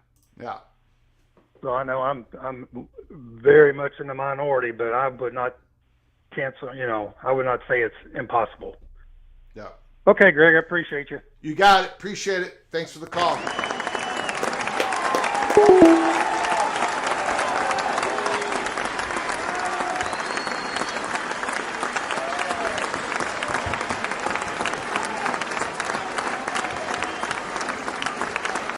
Tough Tony. Yep, we talked about that. Venables got a Oklahoma Sooners extension. We talked about that on a live show a couple live shows ago. Call from Morris Simmons. to accept Morris Simmons, Mr. Seminole, is on the line. The floor is yours, sir. Yes, Greg. My first time calling in on your show. Long time listener. Beautiful. Love your show. Beautiful. Thank you, sir. One thing I would say is you're correct. There's nothing etched in stone, as a guarantee. I agree with you on that. Now, I would say this, from my assessment of looking at everything, when you have a party that is interested in getting out of a conference and even then signal that they're willing to go, come to the settlement table, and if you got a conference that is showing you all signs that they're not interested in coming to the settlement table and they doing delay tactics in the courts, it's going to force your hand to do something that people may say is crazy, for as make an announcement. But I don't think they would literally make the announcement. But if they do, it wouldn't surprise me, because at that point in time, they done tried every other way of trying to get to the settlement table to see what is the money value that the ACC wants. Right now, ACC, I don't think have even signaled what it is that they want. And I think what they're looking for is they want to have some type of assurances if Florida State and Clemson is out, that they have some survivability as a conference. And right now, they don't know if they let Florida State and Clemson out, the whole conference may blow up. Yeah. So, but as a Seminole fan, I don't care about the ACC. My thing is, we need to get out of this conference. If that means if we make an announcement, granted there's nothing in stone, we got to make an announcement. So that by making that announcement, it's going to force ESPN. Hey, how you going to deal with this conference? Because the value ain't going to be in that conference. That's just the truth of it. You would think the ACC will say, okay, look, this is what we can get for Florida State and Clemson if we settle. Turn around, get some type of assurance from ESPN that, okay, we're going to keep your contract, but we're going to decrease the payout to you. And all parties going to have to give some give and take in it for this to work. Now, on the other hand, ESPN do not own FSU. Now, I don't want people to think that ESPN got Florida State by the tail or whatever you want to say it, because at the end of the day, Florida State can make an announcement and just blow up the whole thing. But if you're trying to do the right thing, ACC got to come to the table. And this is what Judge Cooper was trying to say, hey, it's in the best interest of all parties to come to the table. And for the life of me, I don't understand Jim Phillips and this, because at the rate it's going, you're doing more damage to the conference that you want to try to save. Because at the end of the day, Florida State going to be all right. Either we go into the Big Ten or we're going to be in the SEC. Either way. But I would say this also, throw in another wrench. As a person from Tallahassee, born and raised, there's a lot of investment in Tallahassee right now. Money is pouring in, and all signs are not pointing in the direction that some of the Seminole fans is saying at the SEC. All signs are pointing to Big Ten. And I'm just being honest about that. Mm-hmm. Now, it's a lot of people on the national stage that have no idea what is being played in Tallahassee, because we see the money that is being poured in and everything in projection of where we're probably going to go. And I say probably right now, it's a strong probability. Yes. Can things change? Yes. Things can always change. You never know. SEC, ESPN, you don't know how much they will throw in to sweeten the pot for Florida State to come to the SEC. But right now, I would probably say I don't think that's going to happen. And that's just my assessment of it. No, a great call. And you know what, Morris? They could be talking right now, right? Today. True. Right? They could have talked last week. Maybe there is going to be a settlement that's going to free up Florida State. And, Tough Tony in the chat room is saying, why do you think it's going to happen in the near future? I don't know if it's going to happen in the near future. I think it's going to happen within the next 3 years. I don't know if it's going to happen in the near future. These settlement talks are going to be very, very tight circled. So, but getting back to what Morris is saying, I agree with everything he just said. The only thing I wanted to be, the only thing I really wanted to voice today was this thing is not being decided because somehow Fox and ESPN made a deal with Fox, did not bid against ESPN platform. That is a bunch of just malarkey. That didn't happen. If it did, we wouldn't be in the situation we're at today. Number two, Fox and ESPN are not going to trade each other's teams back and forth where we're just maximizing Michigan. They might be, their home game might be on ESPN and Wake Forest's home game might be on CBS. And that is just drivel. None of that is happening. However, what could be reality at some point, as Morris just said, Florida State wants out. They're putting pressure on ACC in the courts. They're willing to wheel and deal. They want out. They're going to get out. You know what, Morris? Florida State might just say, hey, now again, this is speculation. I'm speculating here. This might be speculation. I mean, that is definitely speculation. Where Florida State says, you know what? We'll take $600 million right now from a private equity firm, and we'll give ourselves $60 million a year, and that will replace our media revenue. And we're going to declare ourselves out. And then we're just going to pay ourselves for the next 10 years, whatever it takes, $60 million from this pot that we got from private capital. We'll pay them back an extra season tickets, T-shirts, whatever. And we're going to do it that way. But then again, Florida State might have an exposure issue because ESPN is going to keep their content until a judge rule, whatever. So there are things that could happen outside the box, things that Peter Collins and Richard McAuliffe and Mike Alford, they're all discussing with their lawyers. But it ain't what was expressed on War Chant and other places for the today and last week and everything. That's basically what I wanted to get out. But Morris, you said a lot of things that I agree with, sir.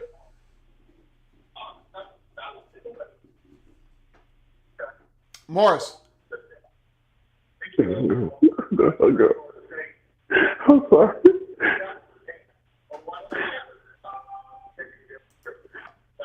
Okay, gonna have to let you go, Morris.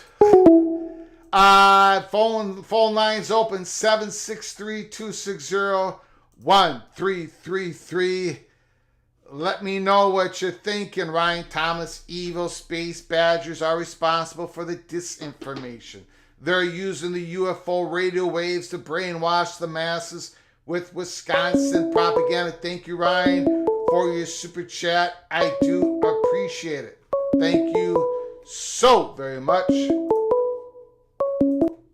Call from Wild Ute. Wild Ute. Oh my goodness. The man, the myth, the legend. He's still upset with me because I got Utah number 2 in the Big 12. The floor is yours. So this one's all about you, Greg. So it's time to give you the kudos that you deserve. Everybody that listens to PATC knows it too. We're talking about sovereign immunity, right? The Matt Baker updates and everything. Yeah. Greg, do you remember when you brought sovereign immunity up to the PATC community? That was back in December of 2022. Yeah, strange. and we brought it up in February of 23.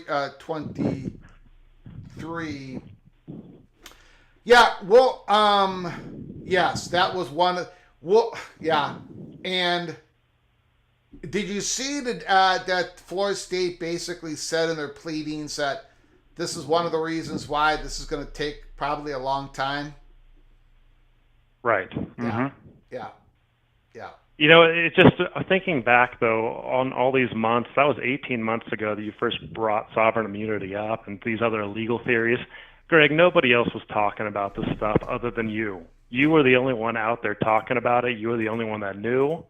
Nobody else, especially not the old hack genetics. So really, kudos to you because, I mean, you're not throwing bullcrap out. Everyone, you're extremely respected in this community and elsewhere and everything. We know that you are an honest guy and everything. And just like reflecting back really for the past like 2 years and everything, you've just been nails on essentially everything. And when you take a loss here and there, no big deal. We all do. But really, I mean, you've delivered on everything. So Even it's crazy my, that folks. Even my 42% winning percentage against the spread.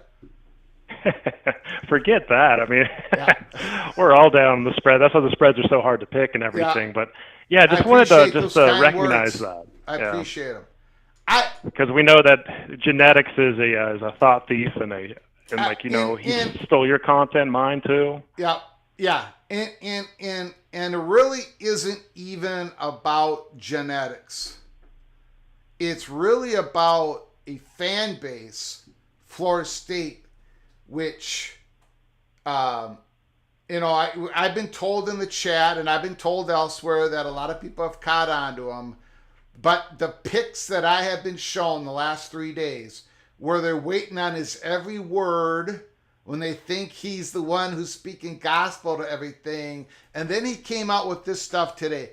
Wow, dude, come on, man. There's no way. There is no way on God's green earth that this has been all predetermined and preordained since the college football playoff bidding went on, when nobody could bid against ESPN because they own basically all the games anyways. It isn't. It isn't. It can't even be true. But he puts that out there, and those poor people are eating it up. And somebody has to say something. I mean, it's wow, like, what's dude, the end game for this? I don't understand what the end game is for this guy. Like, is he monetizing his like X account a lot or something? But on Seminole sideline, their own with Jeff Cameron and Io Shafro, Ira and Jeff and another gentleman, they even said right on their podcast, War Chant podcast, saying, if you got somebody telling you that this has been all done, that everybody knows where it's going, that everything has been settled, they're not telling you the truth. They said it on Seminole Sideline, a show that is watched way more than this college football YouTube channel. And they're saying that what's happening in the courts are important. They said that, and they're telling you the truth. There's no magic potion here. This is not the Utah story, the Colorado story. This is a different story. You got to treat it differently. And by the way, College Football Mafia channel has done a great job at treating it differently. It's a different story. I'm sorry, Wild Dude. The floor is yours. No, I think that you just nailed it and everything. It's hard to understand the end game. You've been in many conversations over the last 8 years with that account and everything. It's unfortunate. Folks, especially in realignment circles, like they want to pay attention to what they really want, truly like desire and everything, and like to be deceptive like that account is and everything. It's just wrong. It bugs. And again, for those at War Chant, a great Florida State fan base, that genetics has stolen Wild Jude's data. He just completely stole it. And then he used it, and then when Wild Jude approached him, he blocked him. Exactly. Mm-hmm. Think about the guy you're dealing with. Ask questions. Go on X. Check out why he's got people blocked from from coast to coast, he's got people blocked because they figured him out. And now he's trolling that whole incredible war chant board. And it's an incredible board. And Florida State fans, man, they don't need him. They've got their own. The Seminole fans, they know what's going on. They don't need that guy from Wisconsin who's a Nebraska Cornhusker who's trying to be kind. You know what? Like, since we're both blocked, I have no idea his follower count and stuff. But like, I guess it must be paying, right? It could He's be 100,000. I have no idea. I have no idea either. So, anyway, you are the reason, the voice of reason in these circles and everything. And like, we as creators respect you so much, and I just wanted to give you kudos again for delivering that information so long ago and stuff. You're the trusted source, the gold standard. So. Much appreciated, Godfather. Appreciate it, Wild. Thank you, sir. Yep. Very Take kind care. words.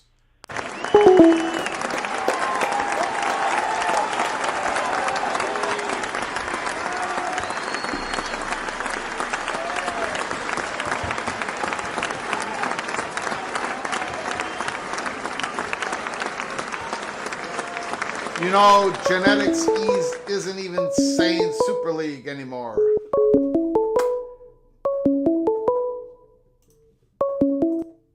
Call from Immaculate. Immaculate. Another man, the myth, the legend is on the line. The floor is yours. Iowa 13 on defense, EA Sports. That is criminal. That is absolutely criminal. Now I got to set it straight because someone needs to teach them how to do rankings.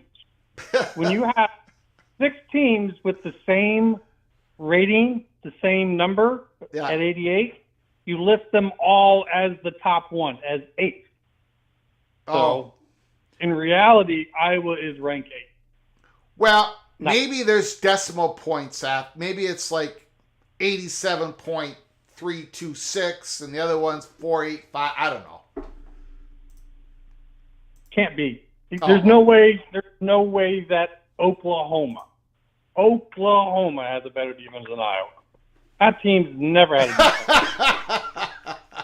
I know. I don't get it, man. I don't get it. But I've told people too, like they're doing this stuff on purpose, right? Because they want people to talk about it. So. Sure. Can't be mad about it. I just saw him at the bottom of the 88. I'm like, are you for real? Are you for real? Why would you put him in the top 10 and make everyone talk about it? But yeah. No, that was funny though. But Colorado's 20th on defense. Sure. Clemson is like 8, 9, or 10 on offense. God bless Clemson. Great defense. Great defensive line once again. Offense, they're like 99th in the country on yards per play. They haven't been able to rip the ball down the field forever. They haven't had the wide receivers. It's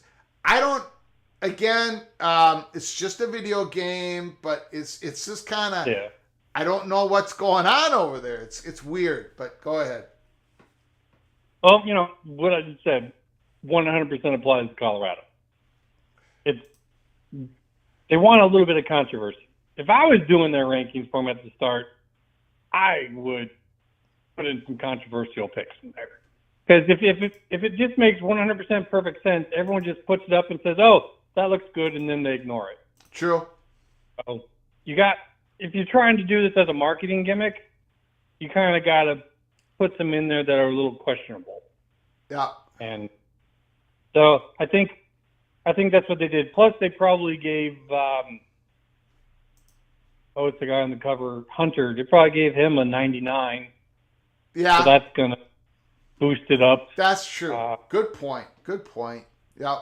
So, yeah, you're gonna see some of that in the game stuff because it's meant to simulate, but it's not like they're really trying to be on. I mean, they want certain teams to be good and certain teams not. So it's not dead on, but that's what's fun about it. That's what I knew going into this when I saw that was on the list for today, that there's going to be some controversy. And when I saw Iowa at the bottom of the 88, I'm like, okay, I get to eat my words today. Yeah. But just wanted to call and say, I realize you're probably getting a lot of slack right now. Oh, yeah. Oh, yeah. But I haven't brought that point up today. Yeah, look, and people think I'm ripping Clemson and Florida State. I'm not. We just got a long ways to go on this story. So that's all I'm saying. Yeah, and I still have a few people inside that I talked to. And my thing that I've really iterated is it feels like we're coming down to the wire. And when you come down to the wire in this stuff, as we've seen in the past, that's when I guess you could safely say, stories start to come out. Sometimes information starts to get a little jagged, and you just kind of have to buckle up and hold on. Yeah. And I think that's where we're at, because it's not just you. It's all over. The stuff's getting very serious, shall we say. So I wouldn't worry too much about what anyone is saying right now, but I think that we're at a point where things might be coming to a head. Because like I said, I don't like to go into much about genetics, but he's even changed his story. Now he's not saying the whole Super League thing. He's, what it's looking like it might end up being is some scheduling agreements, some working things out. The word collusion just doesn't even cover it. Yeah, well, he thinks, he thinks these networks are going to be trading teams. He's not even really coming up with the stuff himself anymore. No, he's just I know. reading. That's why to say to people, it's like, this might be the good time to just kind of kick back, sit back, and just kind of let it all fly by and just wait till this gets done. Because I don't think we're going to have to wait much longer than this summer. Well, according to Josh Pate, we're probably going to hear something in the next 8 Saturdays, and maybe it's leaked to somebody else. I don't know. I haven't heard. You know what? If I had word that there was a settlement or it's going to happen, I would say it, but I don't have it. The door on that has been locked on me so far, and Josh Pate could be right. You could be right. It might happen. We did not know about the NCAA settlement. No. Until they decided to tell us, and we found out they had been working on it for 8 months. I was blown away when that came out. Yeah. Like thing pinned up for 8 months with that many moving parts, that many people involved, and now we kind of assumed it was going on, but no one was ever saying these talks are going on. Like, not a single slip. And if anyone wonders, do sports media reporters play along? That story right there should tell everyone everything they need to know when it comes to that. That yes, they play along. So when they have to, because this is a content-driven media world now. There's not enough time to investigate, and if you burn a source for your content, you fall off the face of the planet. Yes. So when we see everyone going quiet, that's when something's going on. When you can't get information out, because they can't shut those people up forever. But they did it for 8 months on the settlement. So, but I do think that this summer is probably it. But just to kind of point out, I know everyone talks about that guy, and I just think he's another dude that's been doing this for a while, and he's basically just copying off of Regal Knoll now. So he's probably not even really worth talking about at this point in time. He's just he's just another guy repeating things. So, but you do a great job, man. I hope that people don't get you down, and I hope you don't feel like you always need to give us the tale of what's going on, because sometimes the peek around the corner is that the door is shut. Yeah. And when that door is shut, that tells us something too. Yeah. So that's all I really want to call and just kind of give you a little pat on the back and be like, You got it. when this stuff hits, no one will even be thinking about this. We'll all be talking about what's coming because it's probably going to be huge. And it's going to be a big story when it hits. Yep. Thank you, sir. Sure thing. Have a good day. Appreciate it, man. Great call.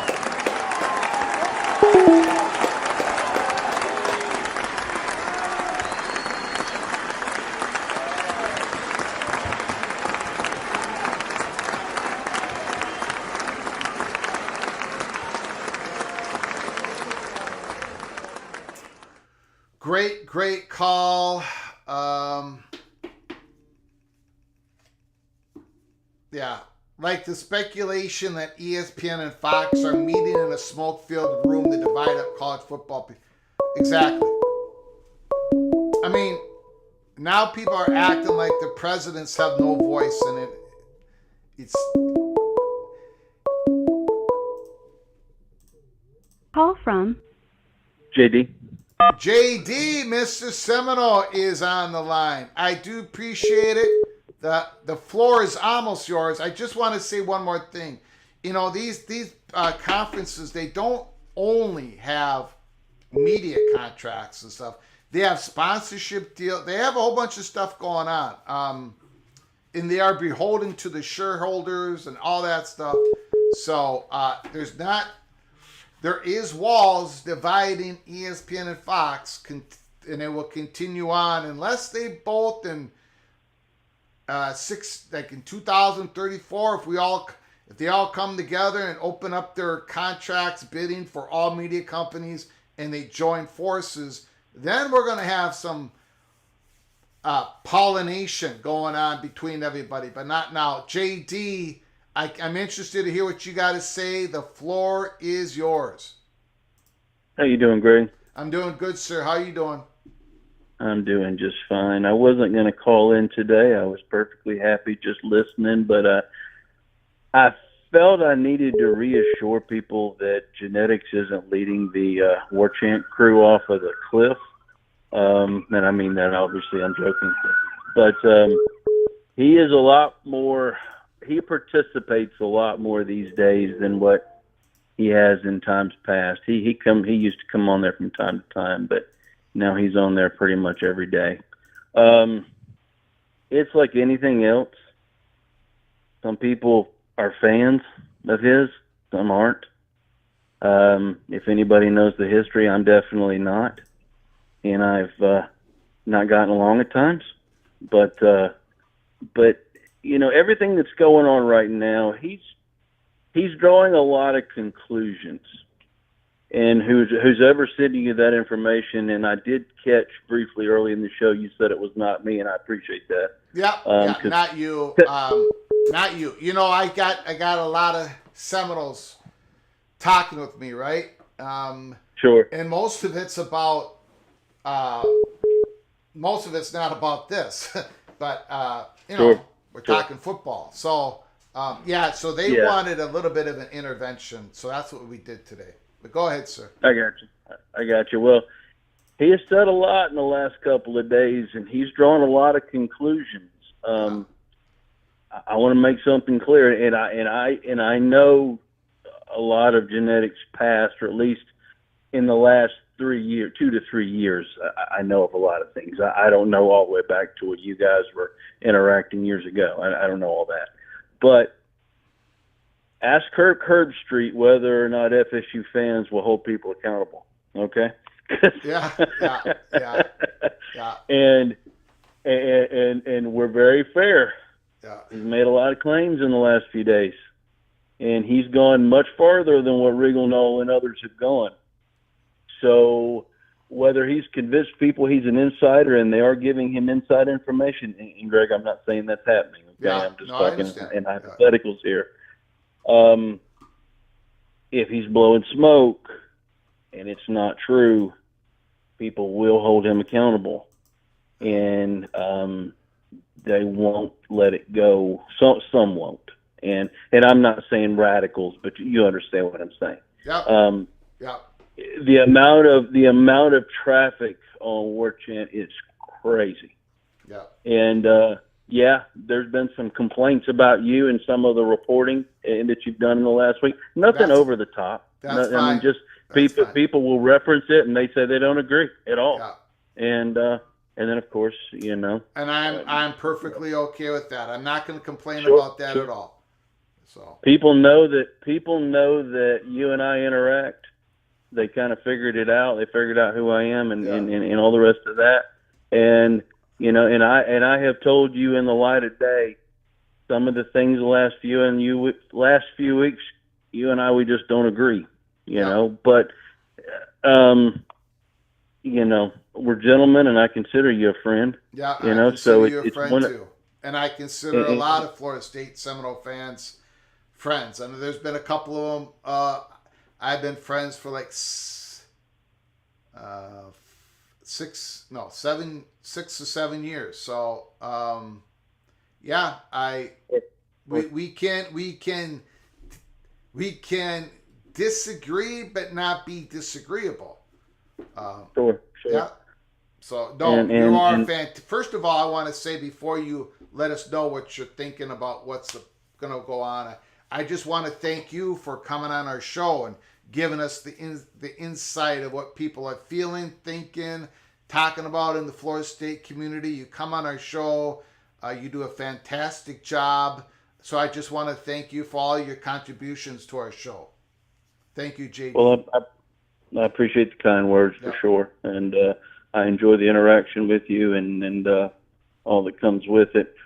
Before we leave this one topic real quick, the only frustration I've had in the last few weeks is and I'm just being honest, I have felt like you are screaming from the mountaintops on some of these topics, and you might end up being 100% correct.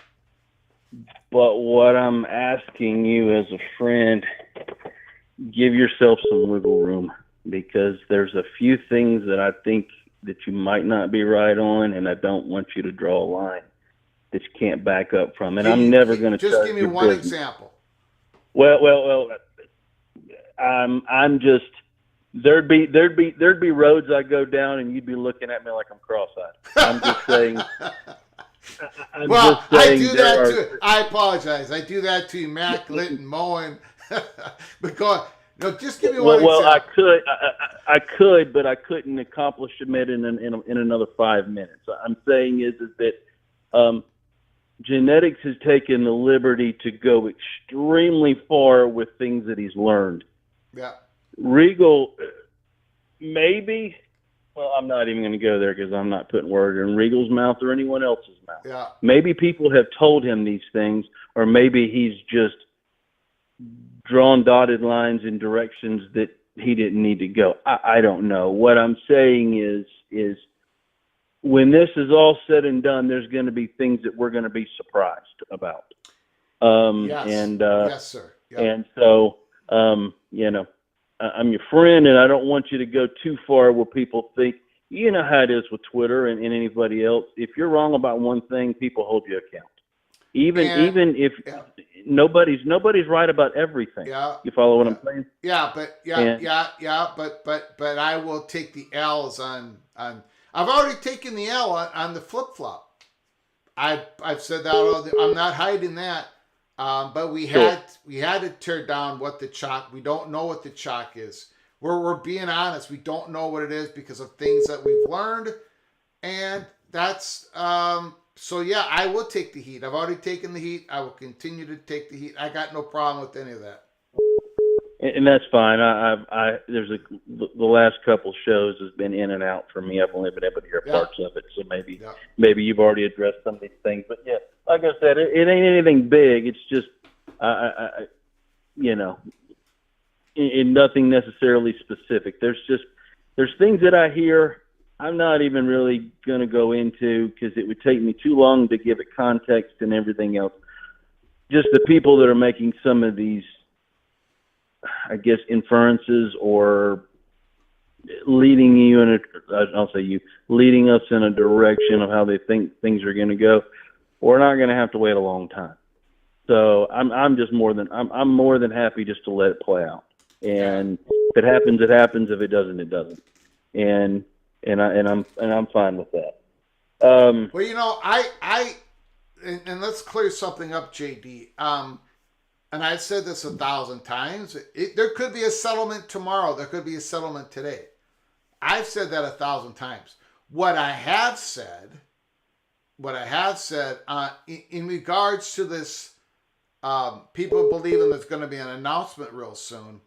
I do not believe Florida State is going to file a notice of withdrawal until they know when they're going to get their rights.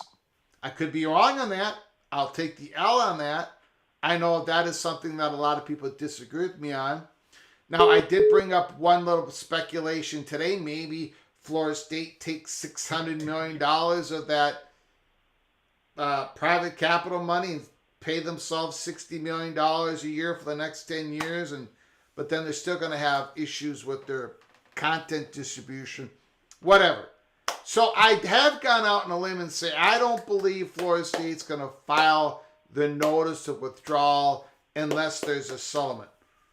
Now, I know you disagree with me on that, and other people do, and that's fine. And I'll take the L if I'm wrong on that.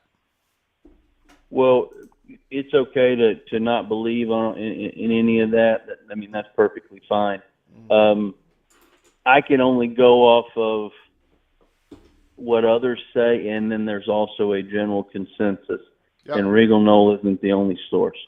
And there's other ones that aren't online sources. And what I'm saying is that I just have to take their word for it because they've been right all along. I don't know. I'm not the decision maker. I'm going to say this, and maybe it's not my place to say this, but it's already been hinted at to online, is there's hints that a new ACC deal is close or maybe even agreed to. Okay. Maybe that's been in the works. I don't know. Could be. And a new ACC deal would require a new grant of rights, which if FSU knew that was coming, it's an easy to announce. You'd say, why would they do a lawsuit? Because there's been suggestions not long after the lawsuit was filed that the lawsuit was never the intended manner of exit, and it didn't make a lot of sense. The lawsuit, I mean, there's a chance they get out of the conference and the lawsuits continue. There's a lot of different scenarios in play on things that could or whatever happen, and I don't know. It's speculation. Do I believe the threat of using the composition clause, or let me rephrase that, forcing the composition clause was real? Yes, I do. But what was it? It was threat. What is a threat? It's leverage. What are the lawsuits? The lawsuits are leverage. A lot of this stuff is leverage. They are pushing and pushing and pushing, not just the ACC, but ESPN. You know, right now, the instability in the ACC, if a new deal is close or agreed to, and they're buttoning it up, notice how Josh Pates, the person he was referencing, was a lawyer. Maybe people in the industry, in the legal aspect of the industry, maybe it's a network lawyer, knows the deal, knows about the negotiations. There's just a lot of factors involved. So people at the network level know what's going on, and maybe it's stayed under wraps until it's about time to start letting it out a little bit. I don't know. I mean, there's a lot of speculation, but you know, the lawsuits, they weren't unnecessary, but they might not be necessary for the exit. I think there were 2 to 3 different ways for the exit. I do not believe at any point were they going to, or excuse me, they haven't announced yet. Are they going to wait? If the lawsuits go full term, they're going to wait till the end to announce. Because here's the thing. a lot of people don't talk about this.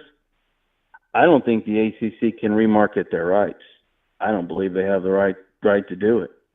And let's just say there wasn't a new deal in place and there wasn't all this other stuff going on behind the scenes. Let's say FSU announced, okay, something has to be done with their broadcast rights. Something would have to be resolved before 2025 season. It'd have to be resolved. And I'm not certain the ACC would have the ability to market their rights, and the ACC would have to be able to prove they can.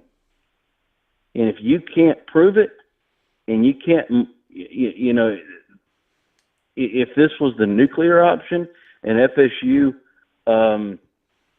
had to, let's say there wasn't any of those things in place, and they had to force the issue,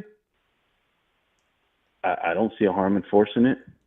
If ACC, if you claim you can, you can do all these things, prove it. Try to sell our rights.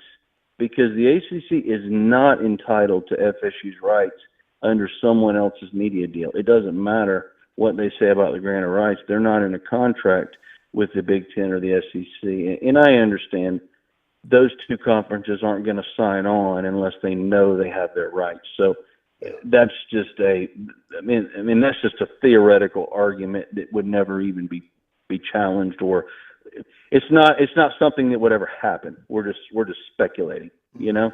But it's just there's a lot of things in play that I don't think. I think some of the beliefs on the power that the ACC would still have over FSU or Clemson after they leave, I don't believe the ACC's theories would get proven true. Now, again, nothing's 100%. And if you can force them and force their hand and force ESPN and force ACC to want to go ahead and speed up the negotiations, then FSU and Clemson have done a good job putting the urgency in the ACC. Does all that make any sense, or was it just rambled garbage? No, it made sense. No, you always make sense, JD. You always make sense.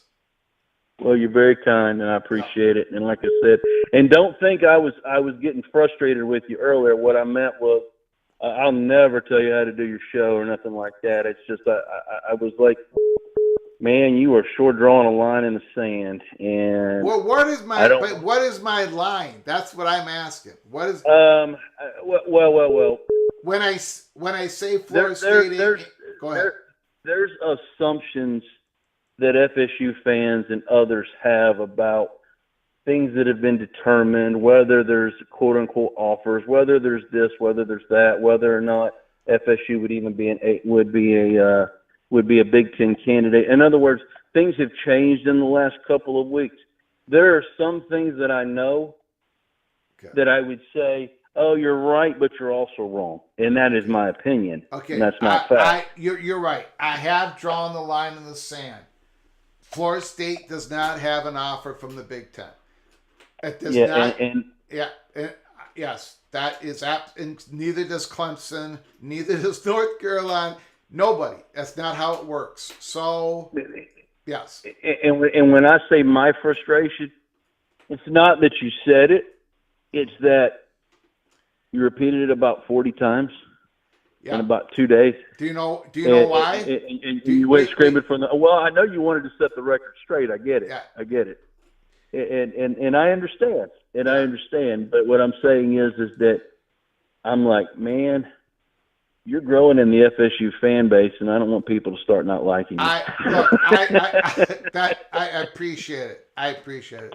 But I don't do this show. I do not do this show to make sure that I'm liked. I do this show to put out correct information as best I can. Wait a second. Let me explain, JD. Let me explain something. The reason why I have repeated it is because I have got people asking me constantly, Greg, do you know that Florida State's already been offered? Greg, do you know that the deal's already been done? It's constant. So I am expressing that no. And it's not a shot at Florida State. It's not a shot at North Carolina. They haven't been given an offer because that's not how it goes. That's not how the process is. I'm telling the truth. And at the end of the day, I think that is what's important, that people are being told the truth. That is why Pac-12 fans who are mad at me have come back to me. That is why, Utah fans were mad at me. I had a lot of Utah fans saying, I'm not coming back, Greg. You're saying we're going to the Big 12, or you say that it looks like we're going to the Big 12 because we can't get a Pac-12. They've come back.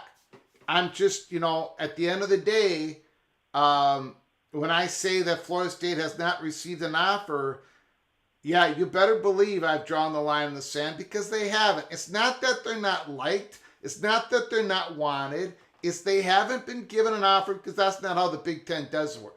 That's not how they do it.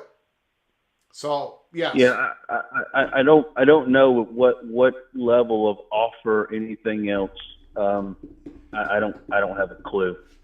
I do know, and let me just say this, whether it's a wink and a nod or whether it's an assurance or whether it's third-party verifications, whatever the definition of it is, I don't believe they would have started $500 million in stadium and football-only facility renovations, plus another $200 to $300 million in other improvements, plus going ahead and securing some private equity money for whatever that reason is. In other words, tying up maybe even close to $1 billion without having some pretty significant beliefs and whatever beliefs, and whether or not that's a wink and a nod from third party or whatever it is. I'm not going to sit here and debate you on whether or not it's an offer. I don't know, because they might still end up in the SEC, because I know ESPN does not want to let them go. I know that. An offer is if Florida State accepts, bam, they're going to be a part of the Big Ten. That's what an offer is. Yeah. If the Big Ten is offered, then all it takes is Florida State to accept it. That is an offer. The Big Ten hasn't offered anybody. Has not that they don't have an offer out there for. They don't even have an. They don't have an. That's what I mean by offer. Sure. Yeah. And I don't think hardly anybody would disagree with you on that. There are some. Now, granted, there are some that say it's a done deal. I can't. Even the insiders, at one point or the other, have acknowledged that when it gets down to the end, they may have a choice to make. Well, how do you have a choice to make if it's already a done deal? And so, but what I'm saying is, and I think what most people would suggest there's an offer is that if FSU was cleared today and they have their rights today, they would have a home. And the Big Ten it is believed they would want them. And then, there's people that will get upset about that, and they'll debate you all day long on what an offer is. And that's fine. And so they'll just debate you all day long for what an offer is and what is an offer. So I guess, I don't want people to get frustrated at you because we're talking about legalities. Does that make sense? And whether it's assurance, legalities, or whatever. But I'm never going to tell you what to do on your show. I noticed you've been getting some pushback on stuff like that, and I'm just like, I'd never tell you to back down, but I'm trying to bridge the gap and explain to you what people they're saying offer, but I think even they would understand it's not like a contract just waiting to be executed. Does that make sense? Got it. Yep. And I keep cutting you off because I don't mean to. That is fine. There's a bit of a delay. No. And I'll start talking right over the top of you. Yeah, no problem. But anyway, appreciate you, sir. You got it, buddy. I appreciate the call. Thank you, sir. Hey, talk to you later. You got it. All right, bye.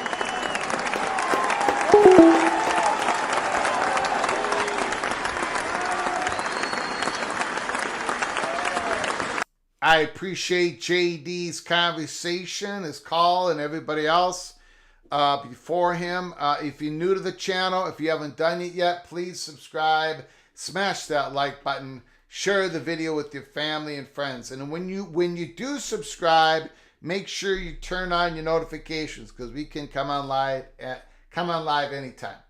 There are, look, I have said, there is too many variables. We don't know what we don't know. We don't. And, I haven't been able to share everything just because that's the way it is. But when I say that the Big Ten has not made an offer, is because these conferences don't make an offer until the very end of the process. If Florida State has a settlement today, it's going to take a while to get to the end of the process of being vetted and cleared. They have the president's vote on it. There is some valuations that Florida State has received in Clemson. That's very positive. But there's no offer. If just again, I'll put an example out there. There is some settlement deal. There is a money component to it where Florida State and Clemson are going to pay out. Or Florida State and Clemson wins the victory in the courts about having their rights once they leave the conference. And the appeal process goes real fast and they win that. Whatever. Okay. So now the Big Ten can talk to Clemson and Florida State. The Big Ten might be able to talk to some other ACC schools. The Big Ten might be able to talk to Notre Dame. Just a scenario. Notre Dame says, whoa, geez, Florida State and Clemson can leave. It's a jailbreak. Okay, we better have those talks with the Big Ten.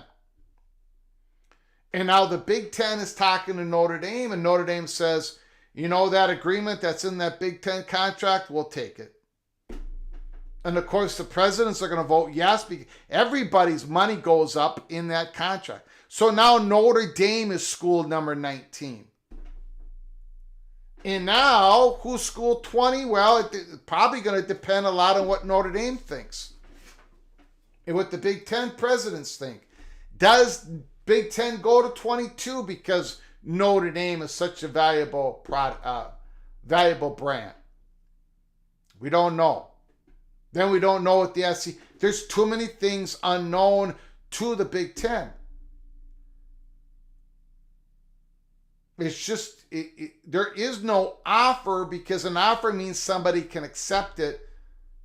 And the Big Ten ain't going to be offering schools that right now, legally, they don't have their media rights until 2036. The Big Ten Legal Counsel would not have would not allow the Big Ten not only not to talk to Florida State and Clemson and North Carolina, and they would not allow them to have an offer out there. I'm telling you how the process is. It's not doable. It's not possible. And there's a lot of people who believe that there is an offer where Florida State, all they have to do is accept it. I've seen the pics. They've been sent to me. I've seen people say it's a done deal over and over and over again, many of them. So that is why we did the show that we did today, because nothing is a done deal. Florida State is optimistic. They have every reason to be optimistic. Why? Because they have an incredible, huge fan base. They are an immersion research university. I have said those things 40 times. I have repeated those statements. I have repeated all the positive Florida State information. But yes, I have drawn the line in the sand. There is no Big Ten offer to Florida State. And that's not a shot against the Seminoles. But I believe, at the end of the day, here at College Football Peek Around the Corner that our track record speaks for itself, that our honesty speaks for itself, that our ability to take the L, eventually those things matter. So if you're mad at me, if you can't watch a show because I'm saying, and I'm not talking about JD, I'm talking about other Seminole fans that are upset with me, then we're not the show for you. We're just not. But if you want the honest take, the straight shoot, that is not unfallible because we do make mistakes, then this show might be for you. But I'm not here to pump sunshine. And I'm not here to pump negativity. Unless it has to do with the Minnesota Gophers passing game, then I will. But yeah, like I'm not here to I don't know. It's just not in me to I have drawn the line in the sand on some things in this story. One is there is no offer. Second, this has not been preordained since the college football playoff negotiations. My goodness. That's got to be, that's not how any of this works. Could there be a surprise settlement tomorrow? Yes, of course. Just like you remember when they came out with the, when Ross Dellinger broke the news about the 7 teams meeting in secret, and then Brett McMurphy said it was Magnificent Seven, and they named out teams, and none of us knew that. I didn't know it. I wasn't covering on my college football YouTube program. Nobody else was. They're on cloak and dagger. And some of the stuff that we've been able to uncloak for you at Peek Around the Corner. Maybe there is a meeting going on right now for a settlement. But it has nothing to do with the college football playoff where Fox says, we won't bid, give us Florida State. Okay, that didn't happen. The Big Ten media partners, the media partners of the Big Ten are not going to be trading their Big Ten home games. There is not going to be cross-pollination between the SEC and the Big Ten and their networks, not during the current media agreement. Yeah, that's another line I'm going to draw. I have to, because it's rubbish. Absolutely rubbish. And if I am the most hated guy in college football, so be it. We are the rebel outposts of college football YouTube channels. I am the man in black for a reason. So I am, and I was not very liked by the Big Ten Conference. I wasn't interested in being liked by the Big Ten Conference when we broke the USC story. And where they followed me 9 different times, where they didn't want to be Houston chronicled. I wasn't interested in being liked by I'm not interested in being liked. I'm interested in giving you the best information possible here at Peek Around the Corner. And I'm surprised people showed up for this. And I'm surprised you all stuck around. I do appreciate it. And no, we don't put cheese on the burgers. I'm not liked by that take as well. But I'm giving you my honest, sometimes opinion, honest speculation, and sometimes I'm giving you information that is critical to connecting the dots. Oh boy has become an early peak cloak and dagger member. Holy smokes. Thank you so much, oh boy, for your generosity. Thank you for coming on in and becoming a member. You are officially hereby knighted Cloak and Dagger. Thank you, old boy. Kerry Gold Nose. Pulsar, be on here if you weren't a stand-up guy or sunk. I wouldn't be on it. Okay. Thank you, Kerry Gold Nose, for your super chat. I do appreciate it. Thank you for your generosity. I know I say things a lot of times that people do not want to hear.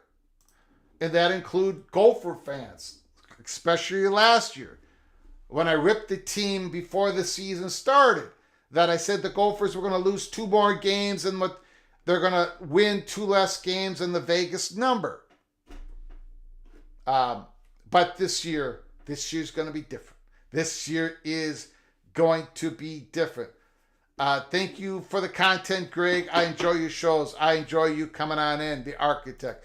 So we're going to close this show down. We've been on the air for 2 hours and 40 minutes. Holy smokes. I want to thank you all for joining us. Thank you for your incredible generosity and the donations, watching our show, and for the great phone calls once again from the PATC community. Stick with us. Have those notifications turned on, because we might have to come on live again tonight. Maybe it's a settlement.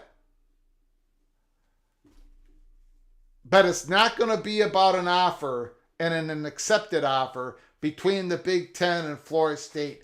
Not now, not yet, not on June 27th. There are no offers. It's just not possible. Until next time, from all of us at College Football's Peek Around the Corner, to all of you, please, you all take great care of each other. Thank you so very much.